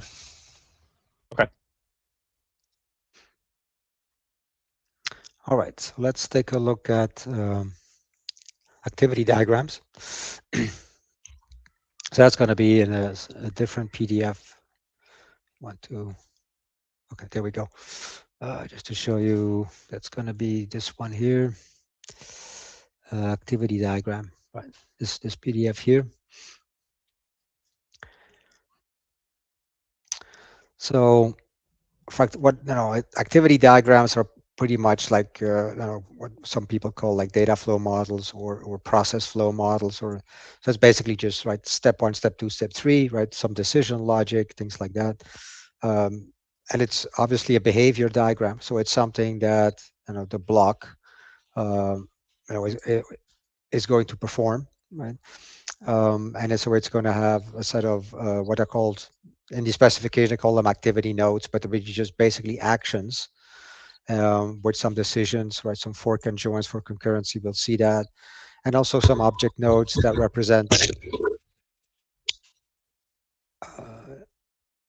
Alejandro, you may want to, okay, thank you. They also represent potentially, right, again, item flow, similar as item flow, right? So it could be physical things or data objects that you're pushing, that the actions pass to one another. So the key thing is that the activity diagram can be used at many different levels of abstraction. So for example, if you have use cases, and hopefully we'll have enough time to cover use cases after the break, a lot of times rather than trying to describe a use case scenario with like how the driver interacts with one of your devices, for example, and do it textually like in English, right? If you just have a diagram, of course, it's a lot better, right? Or a better way to illustrate the behavior of the system and how it responds to the driver's input than it is to do it in English. So at that level, when you do it at the use case level, right, you don't need to go down to the extreme level of details, right, in terms of documenting, right, the like the sensors going off and things like that. So you can do it at a very high level, just what the major steps that the system performs, but you could also go down to the level where you could literally generate code out of the activity diagram. So I'm not saying you have to do either one, right? Or you have to go down to that level, but it has that flexibility that you can use it pretty much at whatever level you want it to. And I'm just showing you a little overview diagrams. I like to do those diagrams as a kind of high-level picture, because when you're dealing with like actual real-life activity diagrams, right? Let's say a given flow that the system performs, or something as complex as like say vehicle behavior, for example, you could easily, for a given activity, right, for a given behavior, because that's what we're talking about, you can easily have, I don't know, 50, 60, 100, right, steps that need to be executed. I mean, you'd never put that on a single diagram, right? First of all. So secondly, in a given diagram, it's sometimes all of the steps are performed by like a single component of the system, but that is literally the exception, right? So a lot of times when you start from, let's say, the incoming external actor input, And then, the system receives, of course, that request, let's say from the driver, and then, the behavior is going to get allocated, right, to component 1 does some things, and then it passes control to component 2. Maybe component 2 passes back to control 1. Then you go to component 3, which does some more stuff, etc. So in reality, you never put everything in a single diagram. I mean, you can, but it'd be crazy. I've seen people do that.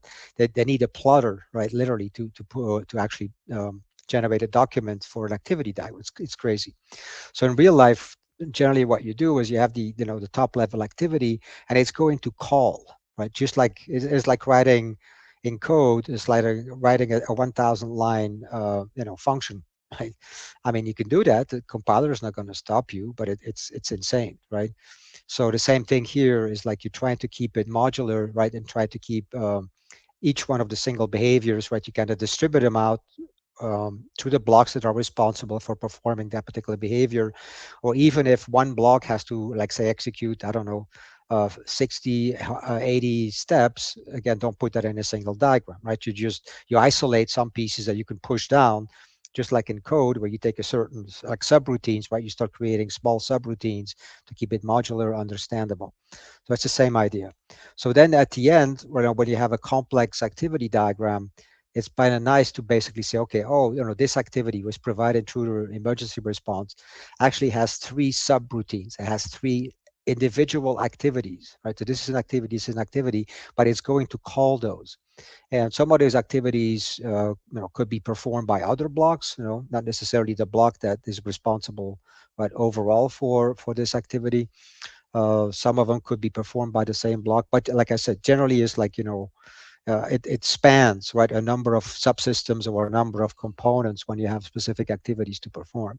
So in this particular example, right, there is one top level activity, and it's going to call 3 other activities: one to activate the system, one to deactivate the system, and then one big one that's going to be the main driver for monitoring for, and see if there's an intruder, right, coming into the system.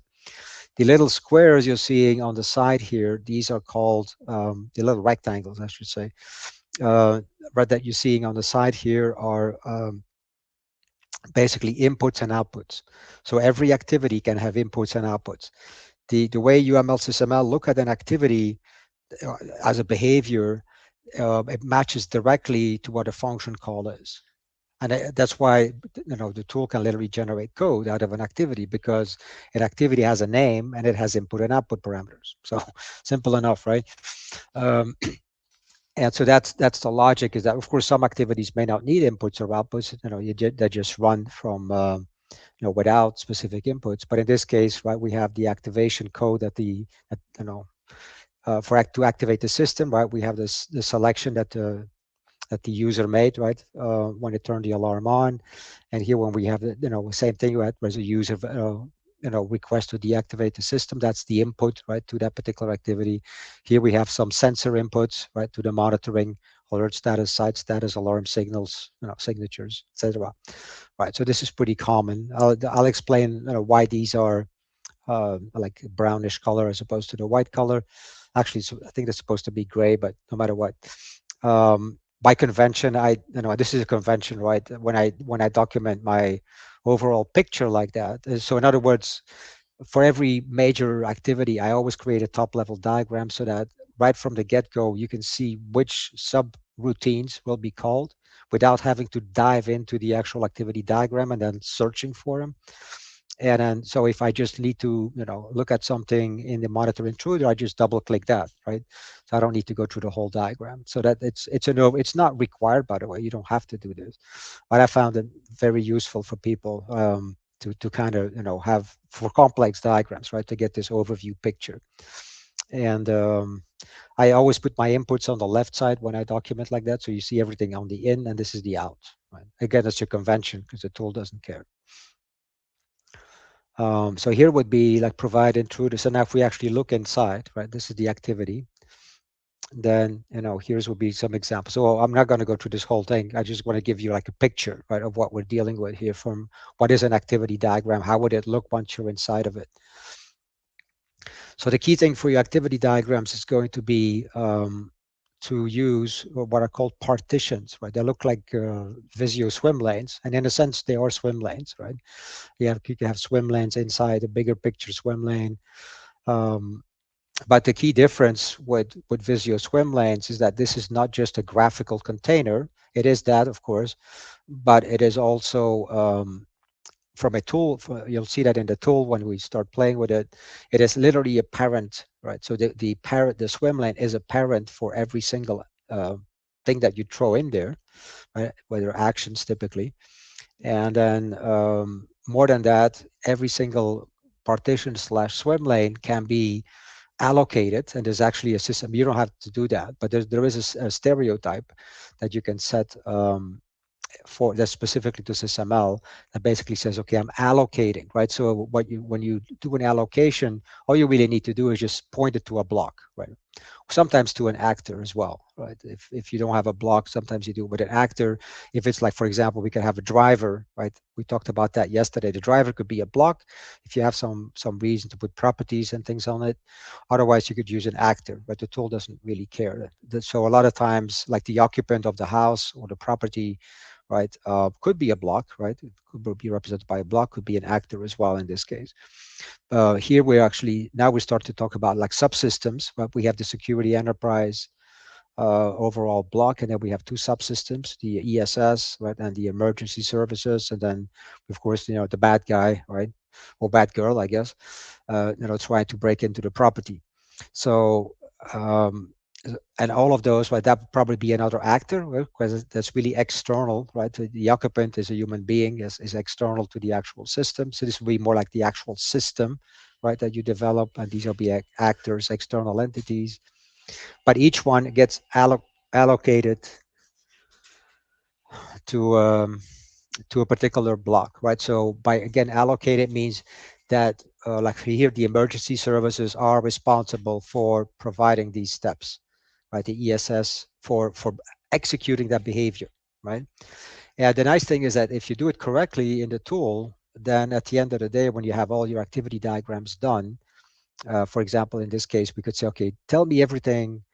We could run a query basically in the tool, and the tool can answer the question is, what are all the steps that emergency service have to provide in the system, or what are all the steps that the ESS has to execute, things like that.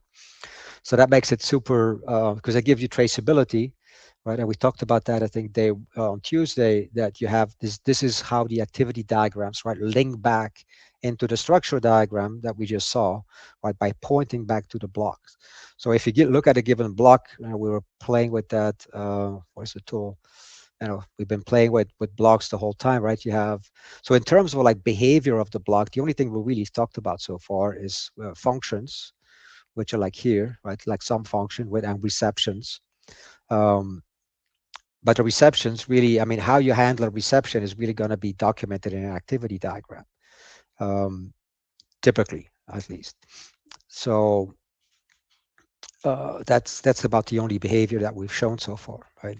But now we can start adding additional behaviors, right, that are actually showing the real steps, right, that these blocks perform, other than beyond just some function calls, right? So code function calls. Now you could use, by the way, you can use an activity diagram to document what a function. So you can like declare a function like this one, and then if you want to document like to a coder or designer or developer what really needs to happen inside that function, you could write it out in text or in pseudocode, or you could do an activity diagram, right? There's a way to put activity diagrams behind these functions as well. The activity diagram would still live under the block, right? But it basically would correspond to a function call. But you're going to have lots of activities that deal with, hardware, for example, or electrical connectivity or whatever, so things that have nothing to do with software, right? Or it could be a combination software, firmware, hardware as well, right? That you're not going to be able to capture in just a simple code call. So so then what basically that's the idea, is that you allocate, right? You assign. That's another way to look at the term allocate. You assign behaviors to specific blocks by using these swim lines. So that's key part. right? And then once we start looking inside these swim lanes now, right, you're going to always have a starting point. You may have multiple endpoints. That depends on how complex the flow is, but generally you have one starting point. And then what you're basically seeing here are called in UML SysML, they're called actions. And pretty much everything other than just some decision logic, which we don't actually, there's one, well, let's see, this one is a merge node, so it doesn't actually even decide anything. It's just a way to combine connectors. So there's no decision logic. It's kind of a very, it's rare not to have the decision logic in a flow, but this is one example of it. So you have everything else on here is an action, right? But there's many kinds of actions. So the actions where you just perform a step, but you're not drilling down, right? You're not going inside to dig deeper, right? This is where we stop. Like, the occupant provides the activation input, right? Goes to the keypad, blah blah blah, types in the stuff, and then that gets passed. Oh, sorry.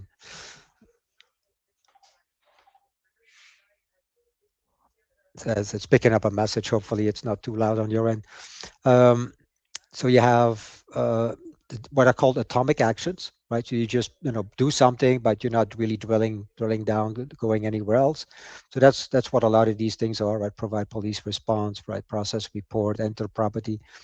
Now, when you see these little squares, right? I know they look like ports, but they're not. In activity diagrams, these little squares are called action pins. So whenever any between two steps, you're going to pass anything. I mean anything, right? That could be like, could be data, like in this case, but it could also be like fuel, like we just did in the exercise. It could be power, it could be anything, right? Then in essence, you're passing again like an item flow, right? And the little action pins on both sides are going to be typed typically by something, right? Could just be a string, could be a number. You could be passing all kinds of things. Like I said, could be fuel. So you're going to have very similar to how in your IBDs, port to port, right? You have connectivity and you're showing what goes across that connection. Here, of course, this is like we're sequentially showing when and where, right, these actually connections happen. So you can almost technically, you can say whenever you cross a boundary, like you go, you have a line, right, that crosses from one partition to another, in a sense, and we know that these are actually tied to blocks, right? That also means that logically in your BDD IBD, there should be connectivity, first of all, between those two systems, because obviously here they're talking to each other quite a bit, or at least in a number of, actually just one case in this, because everything else comes from the intruders sensors. But right, but whenever you're crossing a boundary, so to speak, right? Then and it's not from an external actor, then there should be a connection, corresponding connection, right, in the BDD IBD. I mean, logically, right, because you know that you're having something going across here. So in this case, for example, we have alert status, right, goes from the ESS system to the emergency services. So there is, right, we're crossing that boundary. So that's what that is showing. And then when you see, so whenever you pass, it's the connectivity to these pins, we call action pins, is a full line, right? In UML, all the lines would look like this. In SysML, we made that change on Tuesday, right? I told you for the database, right? There's a property that you can set so that this line's control flow basically, right, is showing up as a dotted line, like here, dotted line. But if you're passing any kind of data / information / materials, whatever, right, it's a full line. So between the action pins, you should always see a full line. When you're just passing control, right, like in this case, like these are steps that the end user makes, but you can also have like between activate system, right? That's this is a call, by the way. That's what the little pitchfork means. So this is why activate system is a separate activity. So it is an action by itself, but it's a call action. Right, so it is still everything in here is an action except the decision logic. So this is an action, but calling. So here we are diving into yet another activity, right? Here we are diving into another activity. Here we are diving. So 3 places here where we're going to go into another activity, which may look very much like this diagram, right? It's like call, just like in code, and you can go down as much as as often as you need to. So So I have multiple inputs. Let's see what else that we talked about. So control flow. So yes, if you think about control flow here, for example, right, it's kind of an interesting concept. It basically says, okay, I have, I'm performing this way, the ESS system, right? This is very software centric. Well, other than the sensors, right? But beyond, once you go into the system itself, it's going to be software, pretty much software control. When you have a little line like that, where you basically, it's like passing the baton, right? It's like, okay, I'm done doing what I need to do. I'm now passing, right, the baton to the next runner, so to speak, right? So in this case, monitor intruder. You still have to kind of think in the back of your mind, it's like, how are you doing that, right? I mean, we don't, it's not, I mean, most likely it's part of the same software system. You probably just call, right? Monitor intruder could be a call. So the mechanics of that, again, depending on how deep you want to go into these diagrams, here's kind of to generically say, okay, I will pass control somehow, right? To the next step, which could just be another bunch of code, right, that you're executing, or maybe not. So you can, at that point, you're kind of abstracting it, right? We're also really abstracting how we pass information. It's like, what are these, how do we pass information? And a lot of times that's because, that in the block diagrams, right, you'll have, as associations, and then in the IBDs, right, you're going to show the actual connectors, right, the wiring diagram. So you don't want to have to document all of that again. Here we're just basically saying, okay, well, there is a communication capability from the sensors actually that are being picked up here in this case. This is a pretty abstract diagram actually, right? Because in reality, the reality will be way more complex than is shown on this diagram. Right, how the sensors go off and how the sensors get information into that software system. So that all of that is abstracted out, and that's not wrong, right? It really depends on the level of detail for any given diagram that you need to. So who are you building the diagram for, right? Are you just doing for yourself? Probably not, right? You always build these diagrams for a particular audience. That could be developers, testers, I don't know. And so then you have to understand how much they already know about the system, and what you're trying to convey. How much detail do they need, right, to do their job essentially? But that's going to be pretty much the pattern, right, for all the activity diagrams that you're going to see in the next for the next hour or so. Right, swim lanes, actions, calls, right, drilling down into other activities, passing information back and forth, or passing something back and forth, and then in this case also multi-threading. So the last thing I want to explain before we move on here is you're going to see here this kind of action, which is another kind of action, right? So and you see, well, there's no line coming into that, and these basically are event handlers. So if you're familiar with the concept of an event handler from code or whatever, that's what they are. So here we cannot predict, right, when the person who's basically turned the alarm system on, at some point they're going to come back home, hopefully, right, and they're going to enter the property and deactivate the alarm system. So since you don't know when and where that's going to happen, you cannot control it. You can't say, right, the occupant arrives now. So you have to put a special kind of action, which is called an accept event, right? So you're waiting for some event to happen. Like in this case, we're waiting for the intruder, right? And hopefully the intruder never shows up, but that would be an event. It gets detected somehow, right? The intruder, in this case, it's a physical human being, in this case as well. But a lot of times these event handlers can just be like, let's wait for a sensor. If a particular sensor goes off, or if some rule, right, gets that you execute in the software triggers, right, and does something.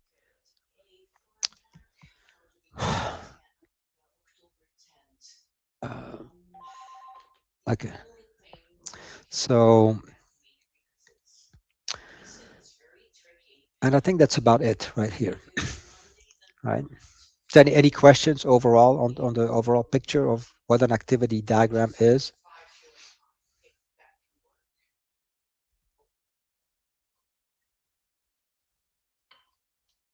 Okay.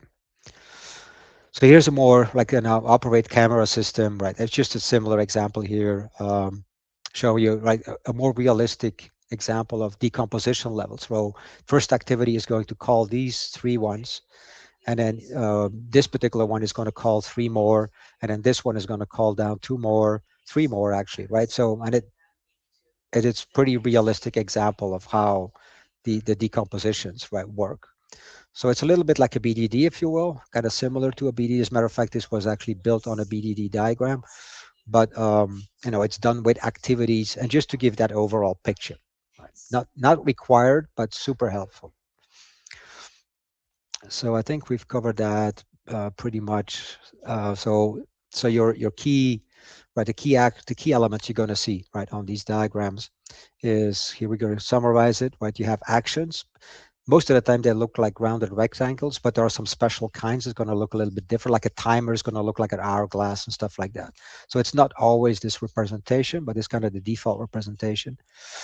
And so the action always represents a single, it's a single executable step, right? That either is that can be decomposed or not decomposed, right? If it's decomposed, you're basically calling, right? You can call a function, by the way, or you can call another activity, or you can call a sequence diagram. We even call a state machine, right? But which are different things. But so you're passing down control to something else.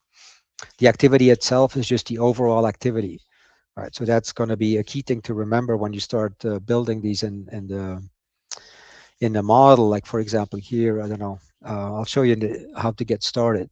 So generally speaking, every activity, since it needs to be performed by somebody, right? I mean, it's got to be somebody, right, that actually runs that behavior. The best way to do that and also be compliant with SysML UML is to just create it as a child directly of a block. So in this case, you would say like new child diagram activity with activity diagram. In UML, there's a different kind of activity. It's called with interaction overview. CSML does not support that. So in CSML, we just always activity with activity diagram. And then just call it, some action, right? Or some activity, just as a test. And so in this case, right, the tool will create. So if we actually look what it did, right, here's the block 2 I started from. They created an activity element. And this is very important, right? So do not put a activity diagram directly under the block, because that doesn't have a meaning, right? The activity itself is like the wrapper. It's like, if you don't have the wrapper, it's like writing lines of code, but the code that is not included in a function. In other words, there's no declaration for the code. How would you ever call it? You can't, right? It's just like loose code that just sits somewhere. And this is the same concept here. So the activity is the overall wrapper. That is like, your function code, and it can have inputs and outputs, like we'll see, right? And then here we have the actual diagram. So once you're underneath here, once you're in this diagram, the tool again lets you do anything, right?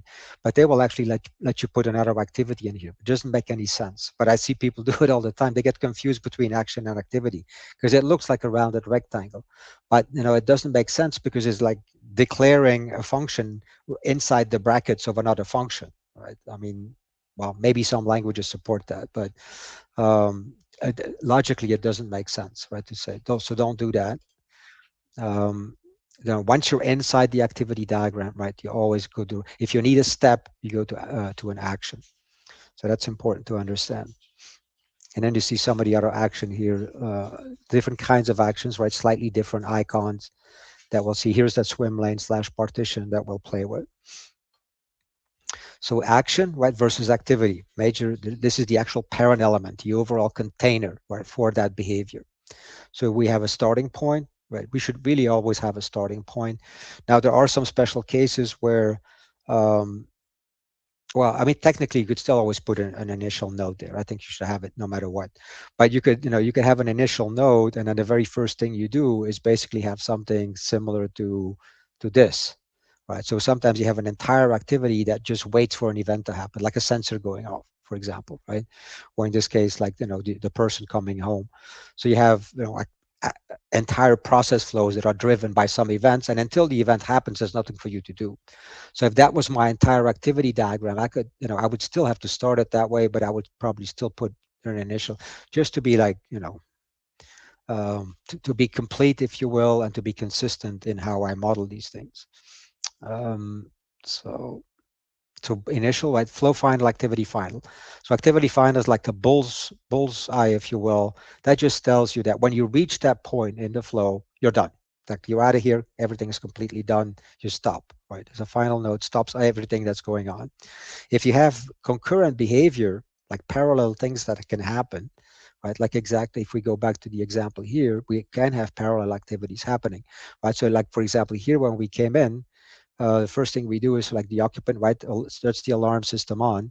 Now we've started processing, right? We're activating the system, we're monitoring the intruder. In terms of the occupant, leaves, right? So this is two parallel tracks, right? Because we have, something here, we triggered the ESS to start working, and then the occupant just exits the door and it's done. So here, don't put a bullseye there, because that would literally say, okay, stop the entire flow. It's like pulling the plug on the whole activity, right? Once you reach this point, it's like I'm pulling the whole plug.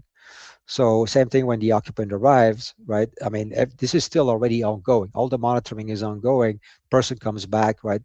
Puts their code in, and we deactivate the system. Then we exit. Probably at this point, there could have been a final. I just modeled it with it basically saying this is like stopping a thread. Again, if you're familiar with code, this is like multi-threading, right? You just stop this thread, but if there's still something going on, then you just continue to do it. So again, this is one thread where you start at one thread. Here we have another thread. If an intruder arrives, right, and goes through all this project, this is another thread, because again, all of this is also running. So when the intruder, flees, right, flees the property and or gets arrested by the police or whatever, right, then that you're done with this thread, but the system is still continuing to monitor, right? So that's the difference between when you see it in the toolbox as well, right? You have flow final is like terminate this thread, finish this thread, but if there's anything else still going, don't touch it, right? Just keep going. And then the concept of object is going to be to represent, data slash, material slash something, right? Which in SysML we kind of refer to like items, like item flow, right? So it's an instance of a particular classifier, right? That may be, that you pass. That's something that represents that get passed from one place to another. It could be modeled explicitly as a big rectangle with a name in it, most of the time for conciseness, to make your diagram smaller, and also to be more flexible. If you have multiple inputs, multiple outputs, I mean, generally speaking, this gets used sometimes, but rarely, right? And you just put little pins there on both sides of the action. This is like the input and output of that action, right? And decision, right? Decision is going to be just like in Visio type decisions, right? You have a little diamond symbol, and then you're going to go, right? You're going to take this path out or that path out, but it's always a single path, right? Out of decision, there's no like, you're not starting multi-threading for a decision. And you can have formal decision logic. You could also put like decisions, I think, on a control flow itself, but I mean, this is kind of a better practice, is to have an actual diamond. So you clearly show some decision path, right, is being taken here. And then you have the concept of a guard condition, right? It actually is an else clause. So you can say like, if some condition is true, then we take this path. Otherwise, you just put else, right? You don't have to like repeat and say, if this same condition is not true, all right, you don't have to repeat it. Merge node is kind of the equivalent, right? Merging, again, it does not, it's not like a synchronize, like synchronizing threads. Is basically just taking two inputs, which could be two object flows, could be two control flows, and it just basically combines, right, these the flow itself. So logically, what they're talking about when you have these flows going on, and especially if you have multi-threading or not, they look at these pathways as being tokens. So in other words, it's like, you start the flow and there's a token coming here, it works, right? And it passes now, in this case, it's going to pass two tokens, right? And a control token to the exit property step, and a object token, right? Going at one or more object tokens, depending on the multiplicity, right? Being passed on to the next one. So here's a control token, right? Control token. So there's a concept of token, which of course you never see in a diagram, but it's conceptually, right? There's tokens flowing in. And so in this case, what you want to make sure when these with these merge nodes, right? So the other thing to understand is when you go into an action, right? So if I have, obviously I'm not doing that here, and you shouldn't do it anyway. unless you have some special reasons. This is different because this particular guy can get many inputs concurrently, right? Or can be simultaneous. At any point in time, it has to react to any of these inputs. But when you're just passing control like that, if you have two lines coming into an action like that, the rule UML SysML is that you have to wait for both things to happen, right? Until both things happen, right? It's like waiting for two threads to finish almost, right? So you're waiting. If you have a single connector, this guy is done. Okay, well, you guarantee, right? As soon as this happens, this connection point is reached, boom, right? You start working. If I modeled it where there's like maybe from here, I have the second connector. Well, now I have to wait for the second connector to happen, right? It's like, just like literally waiting for the second token to happen.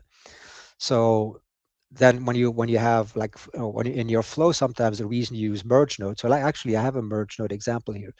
Okay, so here we're going right from this step into the merge node. Let's assume the merge node wasn't here, right? So the line would go like this, right, going into here. And then from here, we have, again, signature, right? You notice that this is data, but it has to be consistent, right? Because we're going into a single point here.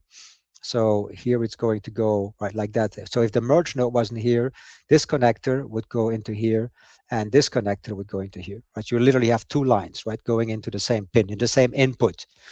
Well, so that would mean that this input would never, realistically, would never happen, because those two could never happen at the same time. You're either here, you're going to go here. Well, okay, I take it back. I mean, so you could go here, and now you're going to sit there and wait, right? Because there's a second line coming in. So not until the intruder leaves the property, right, would you have the second, potentially, right, the signature coming in, and only at that time would the software receive its input, right? Why? Well, because you have two inputs, right? So that's probably not what you want, right? So in other words, what you're saying is that you want to be able to go in with a single flow into the input, like one input, because you're expecting one input and one input only. So you can't have two arrows go into that thing, right? In that particular, unless that's really what you want. If you want to wait for the second thing to happen, then do it. That's fine. But otherwise, right, it's got to wait for the second connector. So in that case, you throw in a merge node. And the merge, what does the merge do? It doesn't merge in the sense of taking data or something and merging it.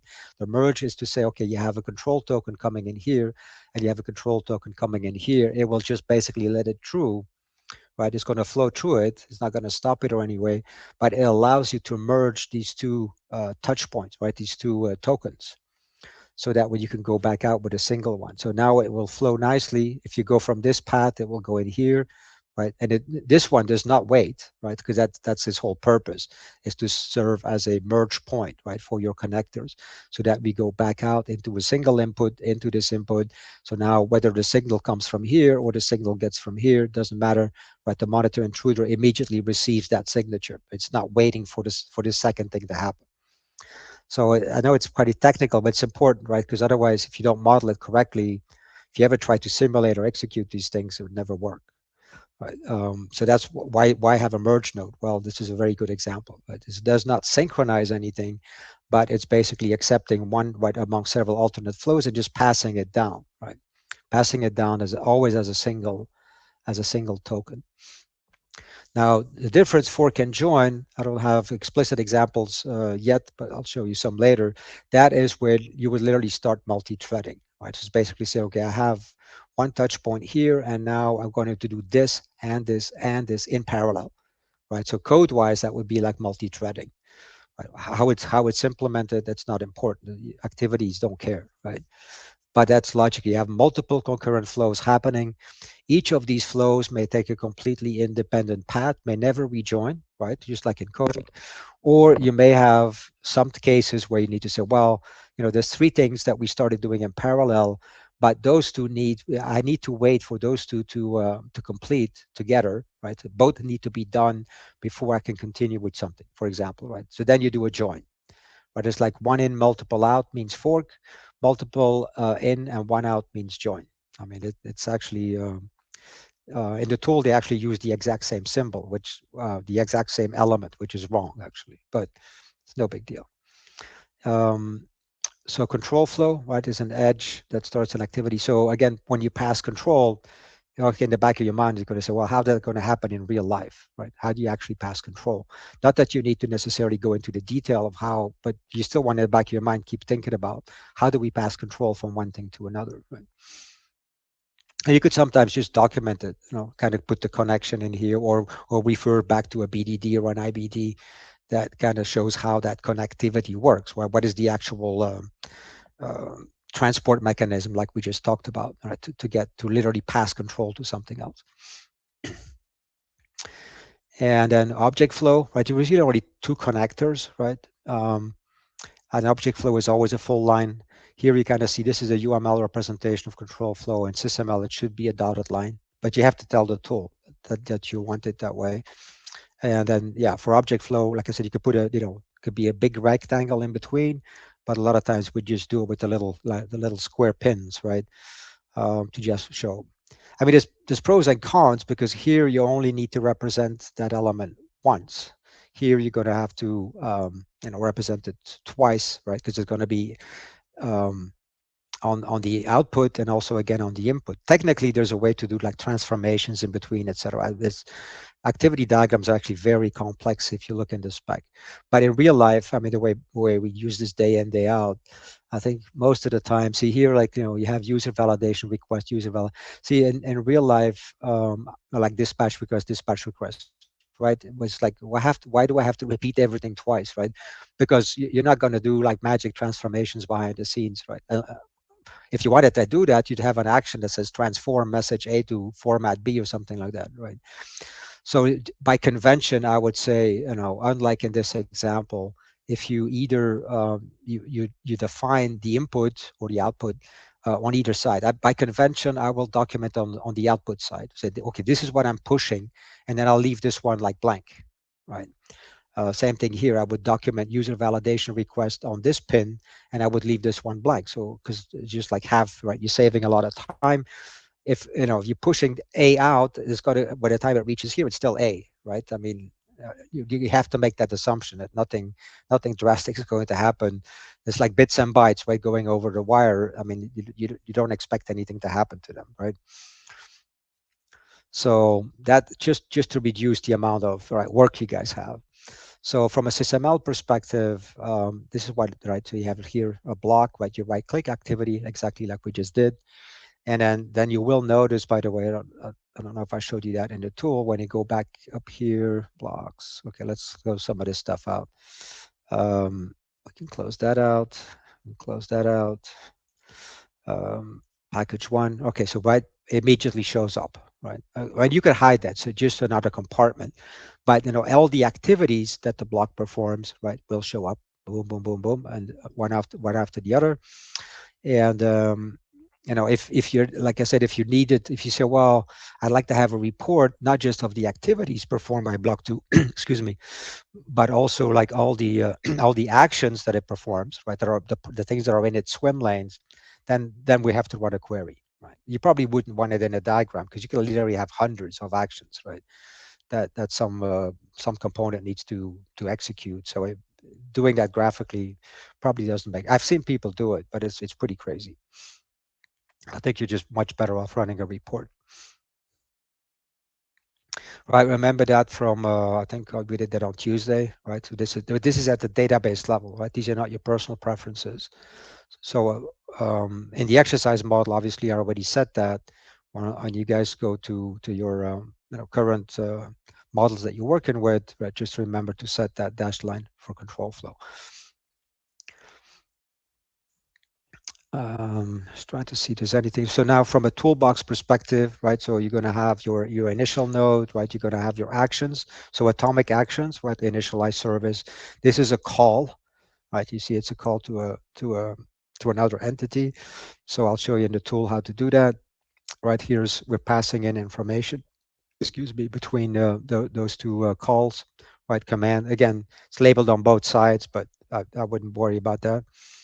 Just do one side is fine. And then validate the command is another call, right? Call. So these are separate activities. And then here we're pushing out, right? So if you have a decision logic, and this is like an example of a decision node, right? So it looks exactly, by the way, like a merge node. So graphically, you can't tell the difference. It is just like decision is going to be single input, multiple output. A merge node is going to be multiple input, one output. I mean, right? So that's how you notice the difference. I know the icon here is different, but in the graphically, it's exactly the same. And if you push data, right? If you're going to make some decision logic, that data, or whatever it is you're looking at, typically data, right, needs to come in from somewhere, right? Because I see people have logics in their diagram like that, decision logic, but they never push the data into the decision logic. It's like, well, how is it going to figure this out, right? And then when you push something in here, the only question now is like, it's going to flow down to here, it's going to flow down to there, right? So which path do I take? You know, is it valid? Yes. You know, go this path. Is it, you know, false? Go that path. So you kind of see a little bit combination of control, right? So these are control flows because I'm just passing control to the next step, but not passing any information or whatever. Versus here, I say, or go get the command, and that will return a command, right? And which I then pass on to the next call, which is validate that command. And then once I get the verified command, right, then I either execute it or I say I got a bad command. Does that, again, make sense so far?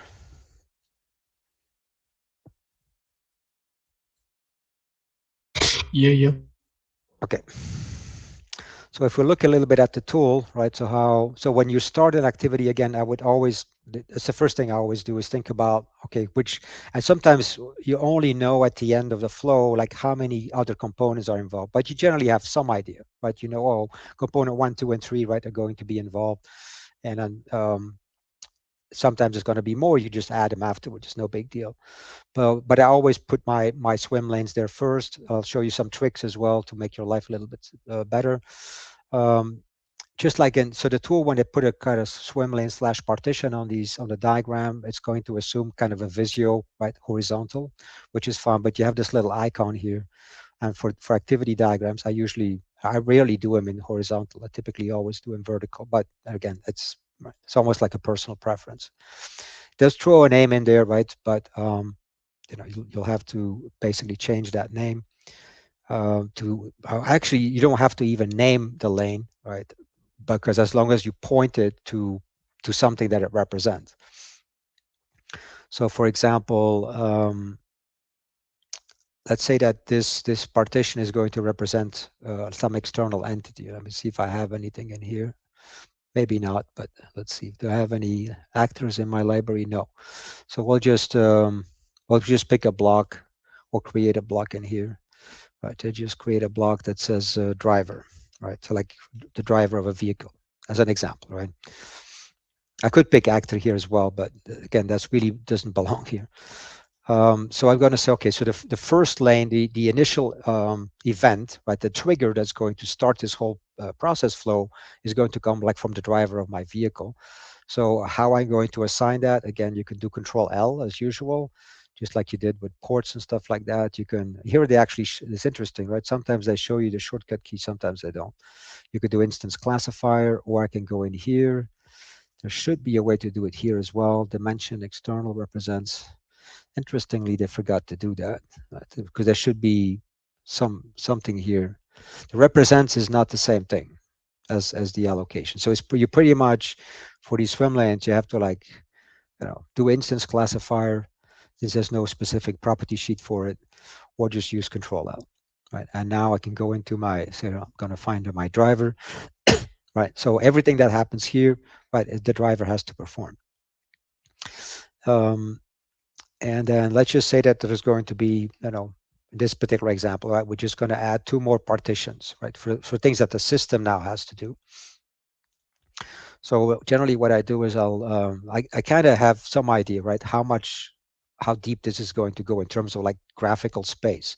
And you're always better off like making these partitions large, because it's very easy to shrink them back at the end. It is not as easy to keep expanding them and having to move everything else down or up, or so make them large. You know, it doesn't hurt. and make them wide enough if you know there's a lot of like decision logic inside a partition, something like that. For the case of the driver is probably not that much, right? But so this one we're going to keep fairly small, but you know I'll do it like this. And then now, for example, I can control drag this guy out, right? Nice thing is going to have, as long as I saved my diagram first, I'm going to, again, we'll figure out, we'll touch the name, but at least, right, I don't have to redimension it, right? It's exactly the same size. And then of course, now I'm going to change the allocation. Let's just say this represents, I don't know, block 2, right? Something like that. And I will do one more. We could take off these dummy names, by the way. Right. We know what that lane represents right component block 2, whatever there be. This one represents the driver. So that makes that a little bit easier. And let's just do one more, right? Paste, and that's when we're going to go give it to block 3, right? And now we could kind of say, okay, so block 2, maybe it's going to do the bulk of the work. Okay, I'm going to make that a little bit wider. Right, block 3 is going to do a little bit of work, but not too much. Okay, so something like that. When you move these partitions to like within, I think, 10 pixels of one another, they snap together, kind of like Visio, which is usually nice. It's kind of a good thing to do. And then the other thing I do just to make the diagram more readable is I'll give it some background color, right? I'll do that before I clone. I mean, after I clone them, so I don't have to change the color. So this could be something like that. This one could be something, see, like trying to pick something not too ugly. And this one will color code like this. Okay, so something reasonable. Now, Hey Frank, once can I you get, show how yeah, to make the partition again real fast? how to I know make, you so, cloned them together, block 2 and block 3. Oh, there it is. Okay, I missed it. yeah, There we go. yeah, you just drag this guy in. Got it. And Thank then, you. yeah, and you may need to, because the tool, like I said, the tool will show you horizontal, right? So you just use that little icon here, the fourth icon. Yep, got it. Yeah, toggle. Thank you. So once I have that, that's my starting point. The next thing I'm going to do is do a Control A, like, you know, I'm going to select, or manually with the mouse, it's up to you, but I'm going to select all these lanes, and I'm going to tell the tool, right click on any one of them and say make non-selectable. Right? Because what will happen is you're going to start populating, right, these partitions, these swim lanes. And then every time you grab something with the mouse, you want to move it, shift it a little bit, well, the tool always systematically also grabs the background element, which is these lanes. And so the whole thing keeps moving the whole time, and you got to move it back, and it's like, you know, I mean, it literally drive you nuts. So when you go to behavior, just say make non. It's like putting a graphical lock. That's how you do it, right? Of course, you can take it off afterwards. So now, see, I can't, you know, nothing I can do here is going to cause this to go haywire. And I can put an initial node. I usually always take off their, you know, their dummy names. And so you go, because the tool automatically puts you in text edit mode, right? So you can just go backspace, enter, right? That way you don't have to go to the property sheet to clear something like that. Just because these are dummy names, you're going to either have to change them anyway, or you just, that they're meaningless. So you might as well leave them off. And so now we have a starting point, right? And then from here, so this is like a good place to test out the quick linker. I mean, I could just go, of course, to, right, I could go to action here and just put an action, right? I mean, that's fine. And then you can connect it. Here again, the quick linker is going to help you a lot because the tool is smart enough, you know, to understand that, you know, we're not passing any information in. So the only valid connector that I should be using at this point in time is control flow, right? So, and then you know, here I'm not going to be creative, right? To just say, okay, this is step one, something that the user does, and maybe after that they send a request, right? They're going to request the system to do something. All right, so we can, so again, I'm using the quick linker, and I just basically say, okay, there's going to be another one, right? And with it to control flow at this point. So control flow, it'd be nicer if the tool also automatically aligned, but you know, they're not doing that yet. And here F2, right? And I can say, okay, step 2. So at this point, maybe the user, like in the alarm system, right, they actually decide to request something, or through their app, or through the interface of the vehicle, and then now they want the system to go do something, right? So let's put an action in here, all right, and to just say that, you know, system, right, receives a request, something like that, right? from the user. I'm going to line them up graphically almost. So now let's actually do an object flow. So let's assume we actually, something is being passed, right, to the system with some request from the user. So if I say object flow, external control, well, I could again, actually, I could do it directly from the quick linker, and you'll see what happens. So I'm going to go in here, and now I'm going to say, no, it's not control. It's not just passing control. I'm actually passing something. Let's suppose it's some data, right? Then you say object flow. See the tool automatic. The only thing I don't like is that they always like to put their bogus names there, right? But again, I can just do F2 backspace enter, right? F2 backspace enter, or you could just change the name, right? So if you know what's actually being passed, you have some, maybe it's something in your library as a value type. Maybe you have a block, right, that represents some data structure is being passed from the driver when he or she basically asks the system to go do something. Then you should type it, right? So as usual, you should go into advanced instance classifier and say something, right?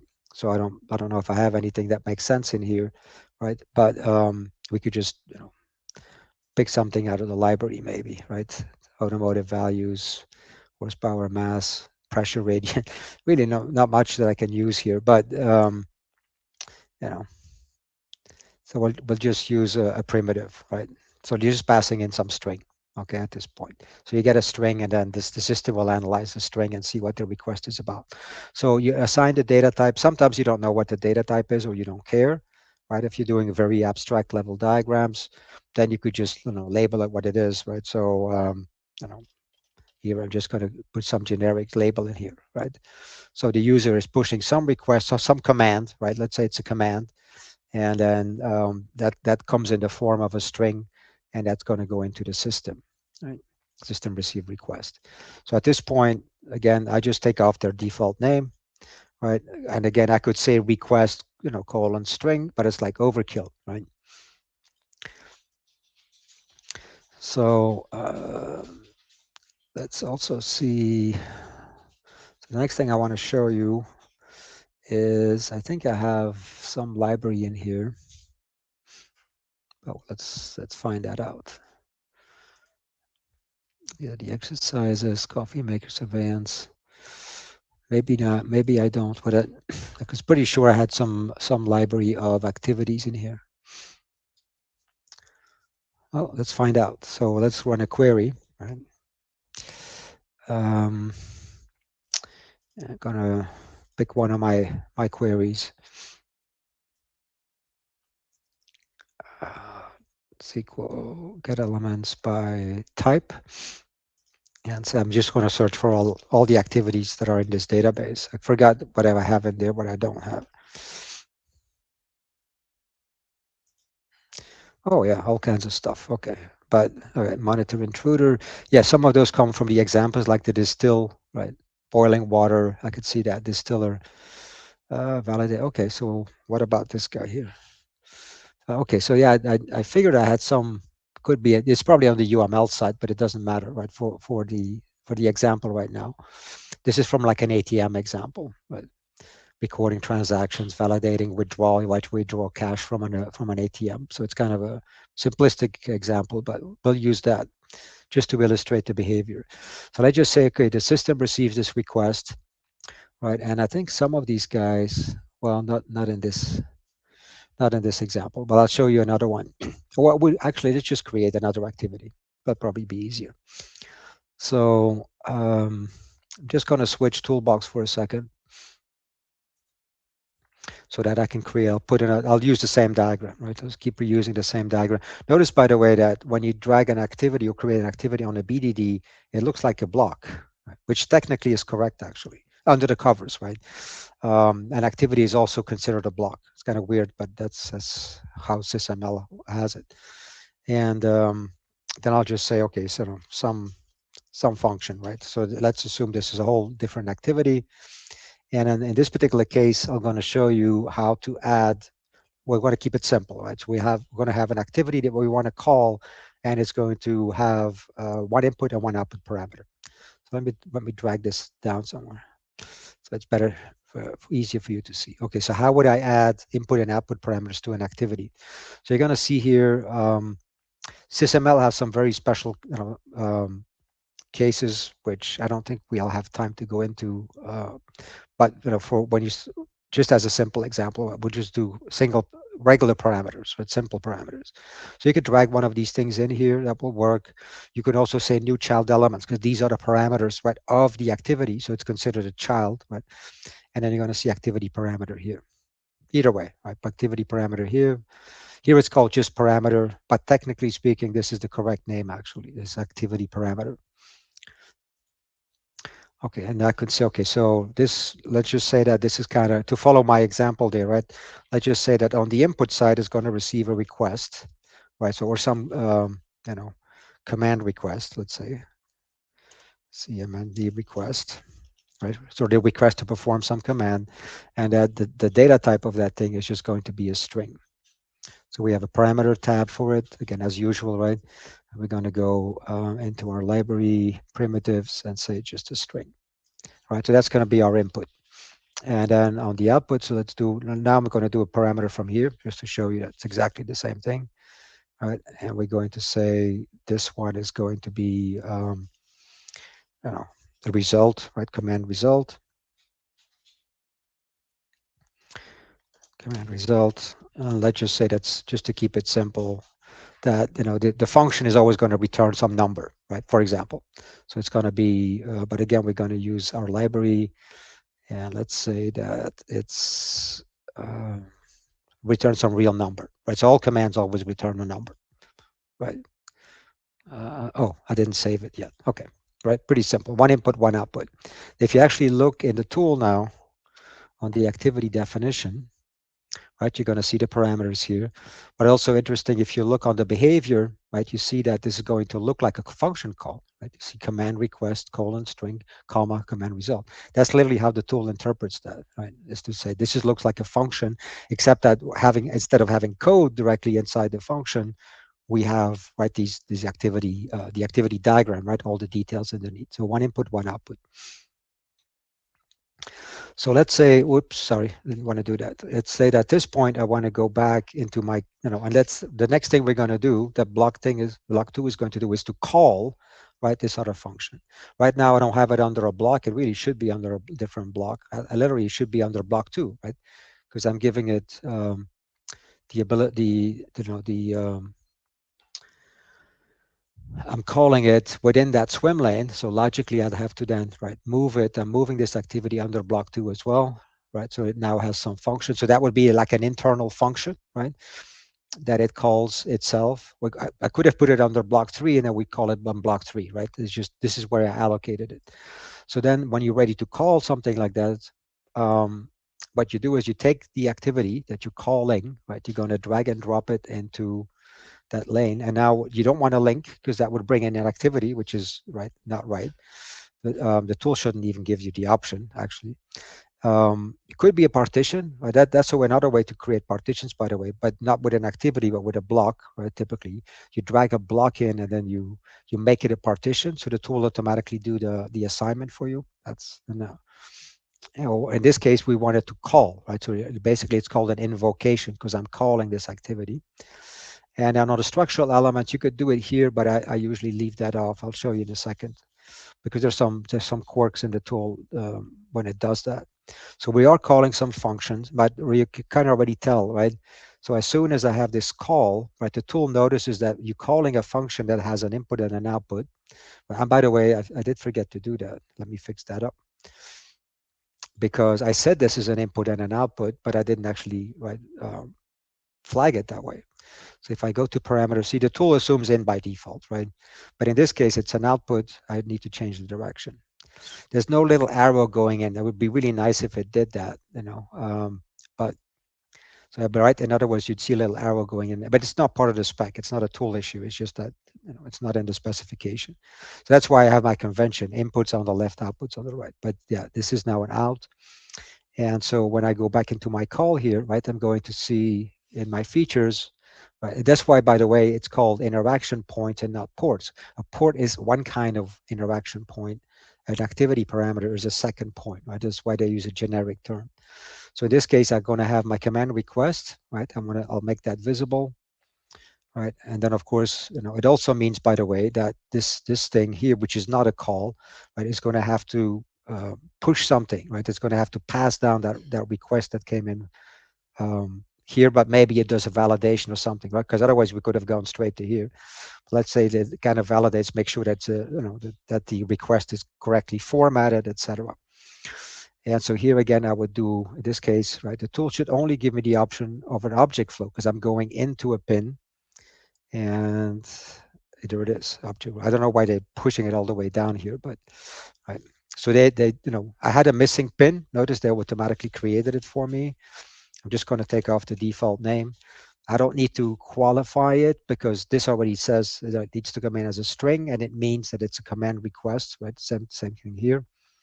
And then I can again come in here because I know this call, right, when it's done is going to push out, right, some result. And then if you actually say, okay, well, how does that translate into this diagram here, right? These input and outputs. Well, let's take a look at it. If I double click it. Okay. Oh, I never created the diagram. Okay, that's my bad.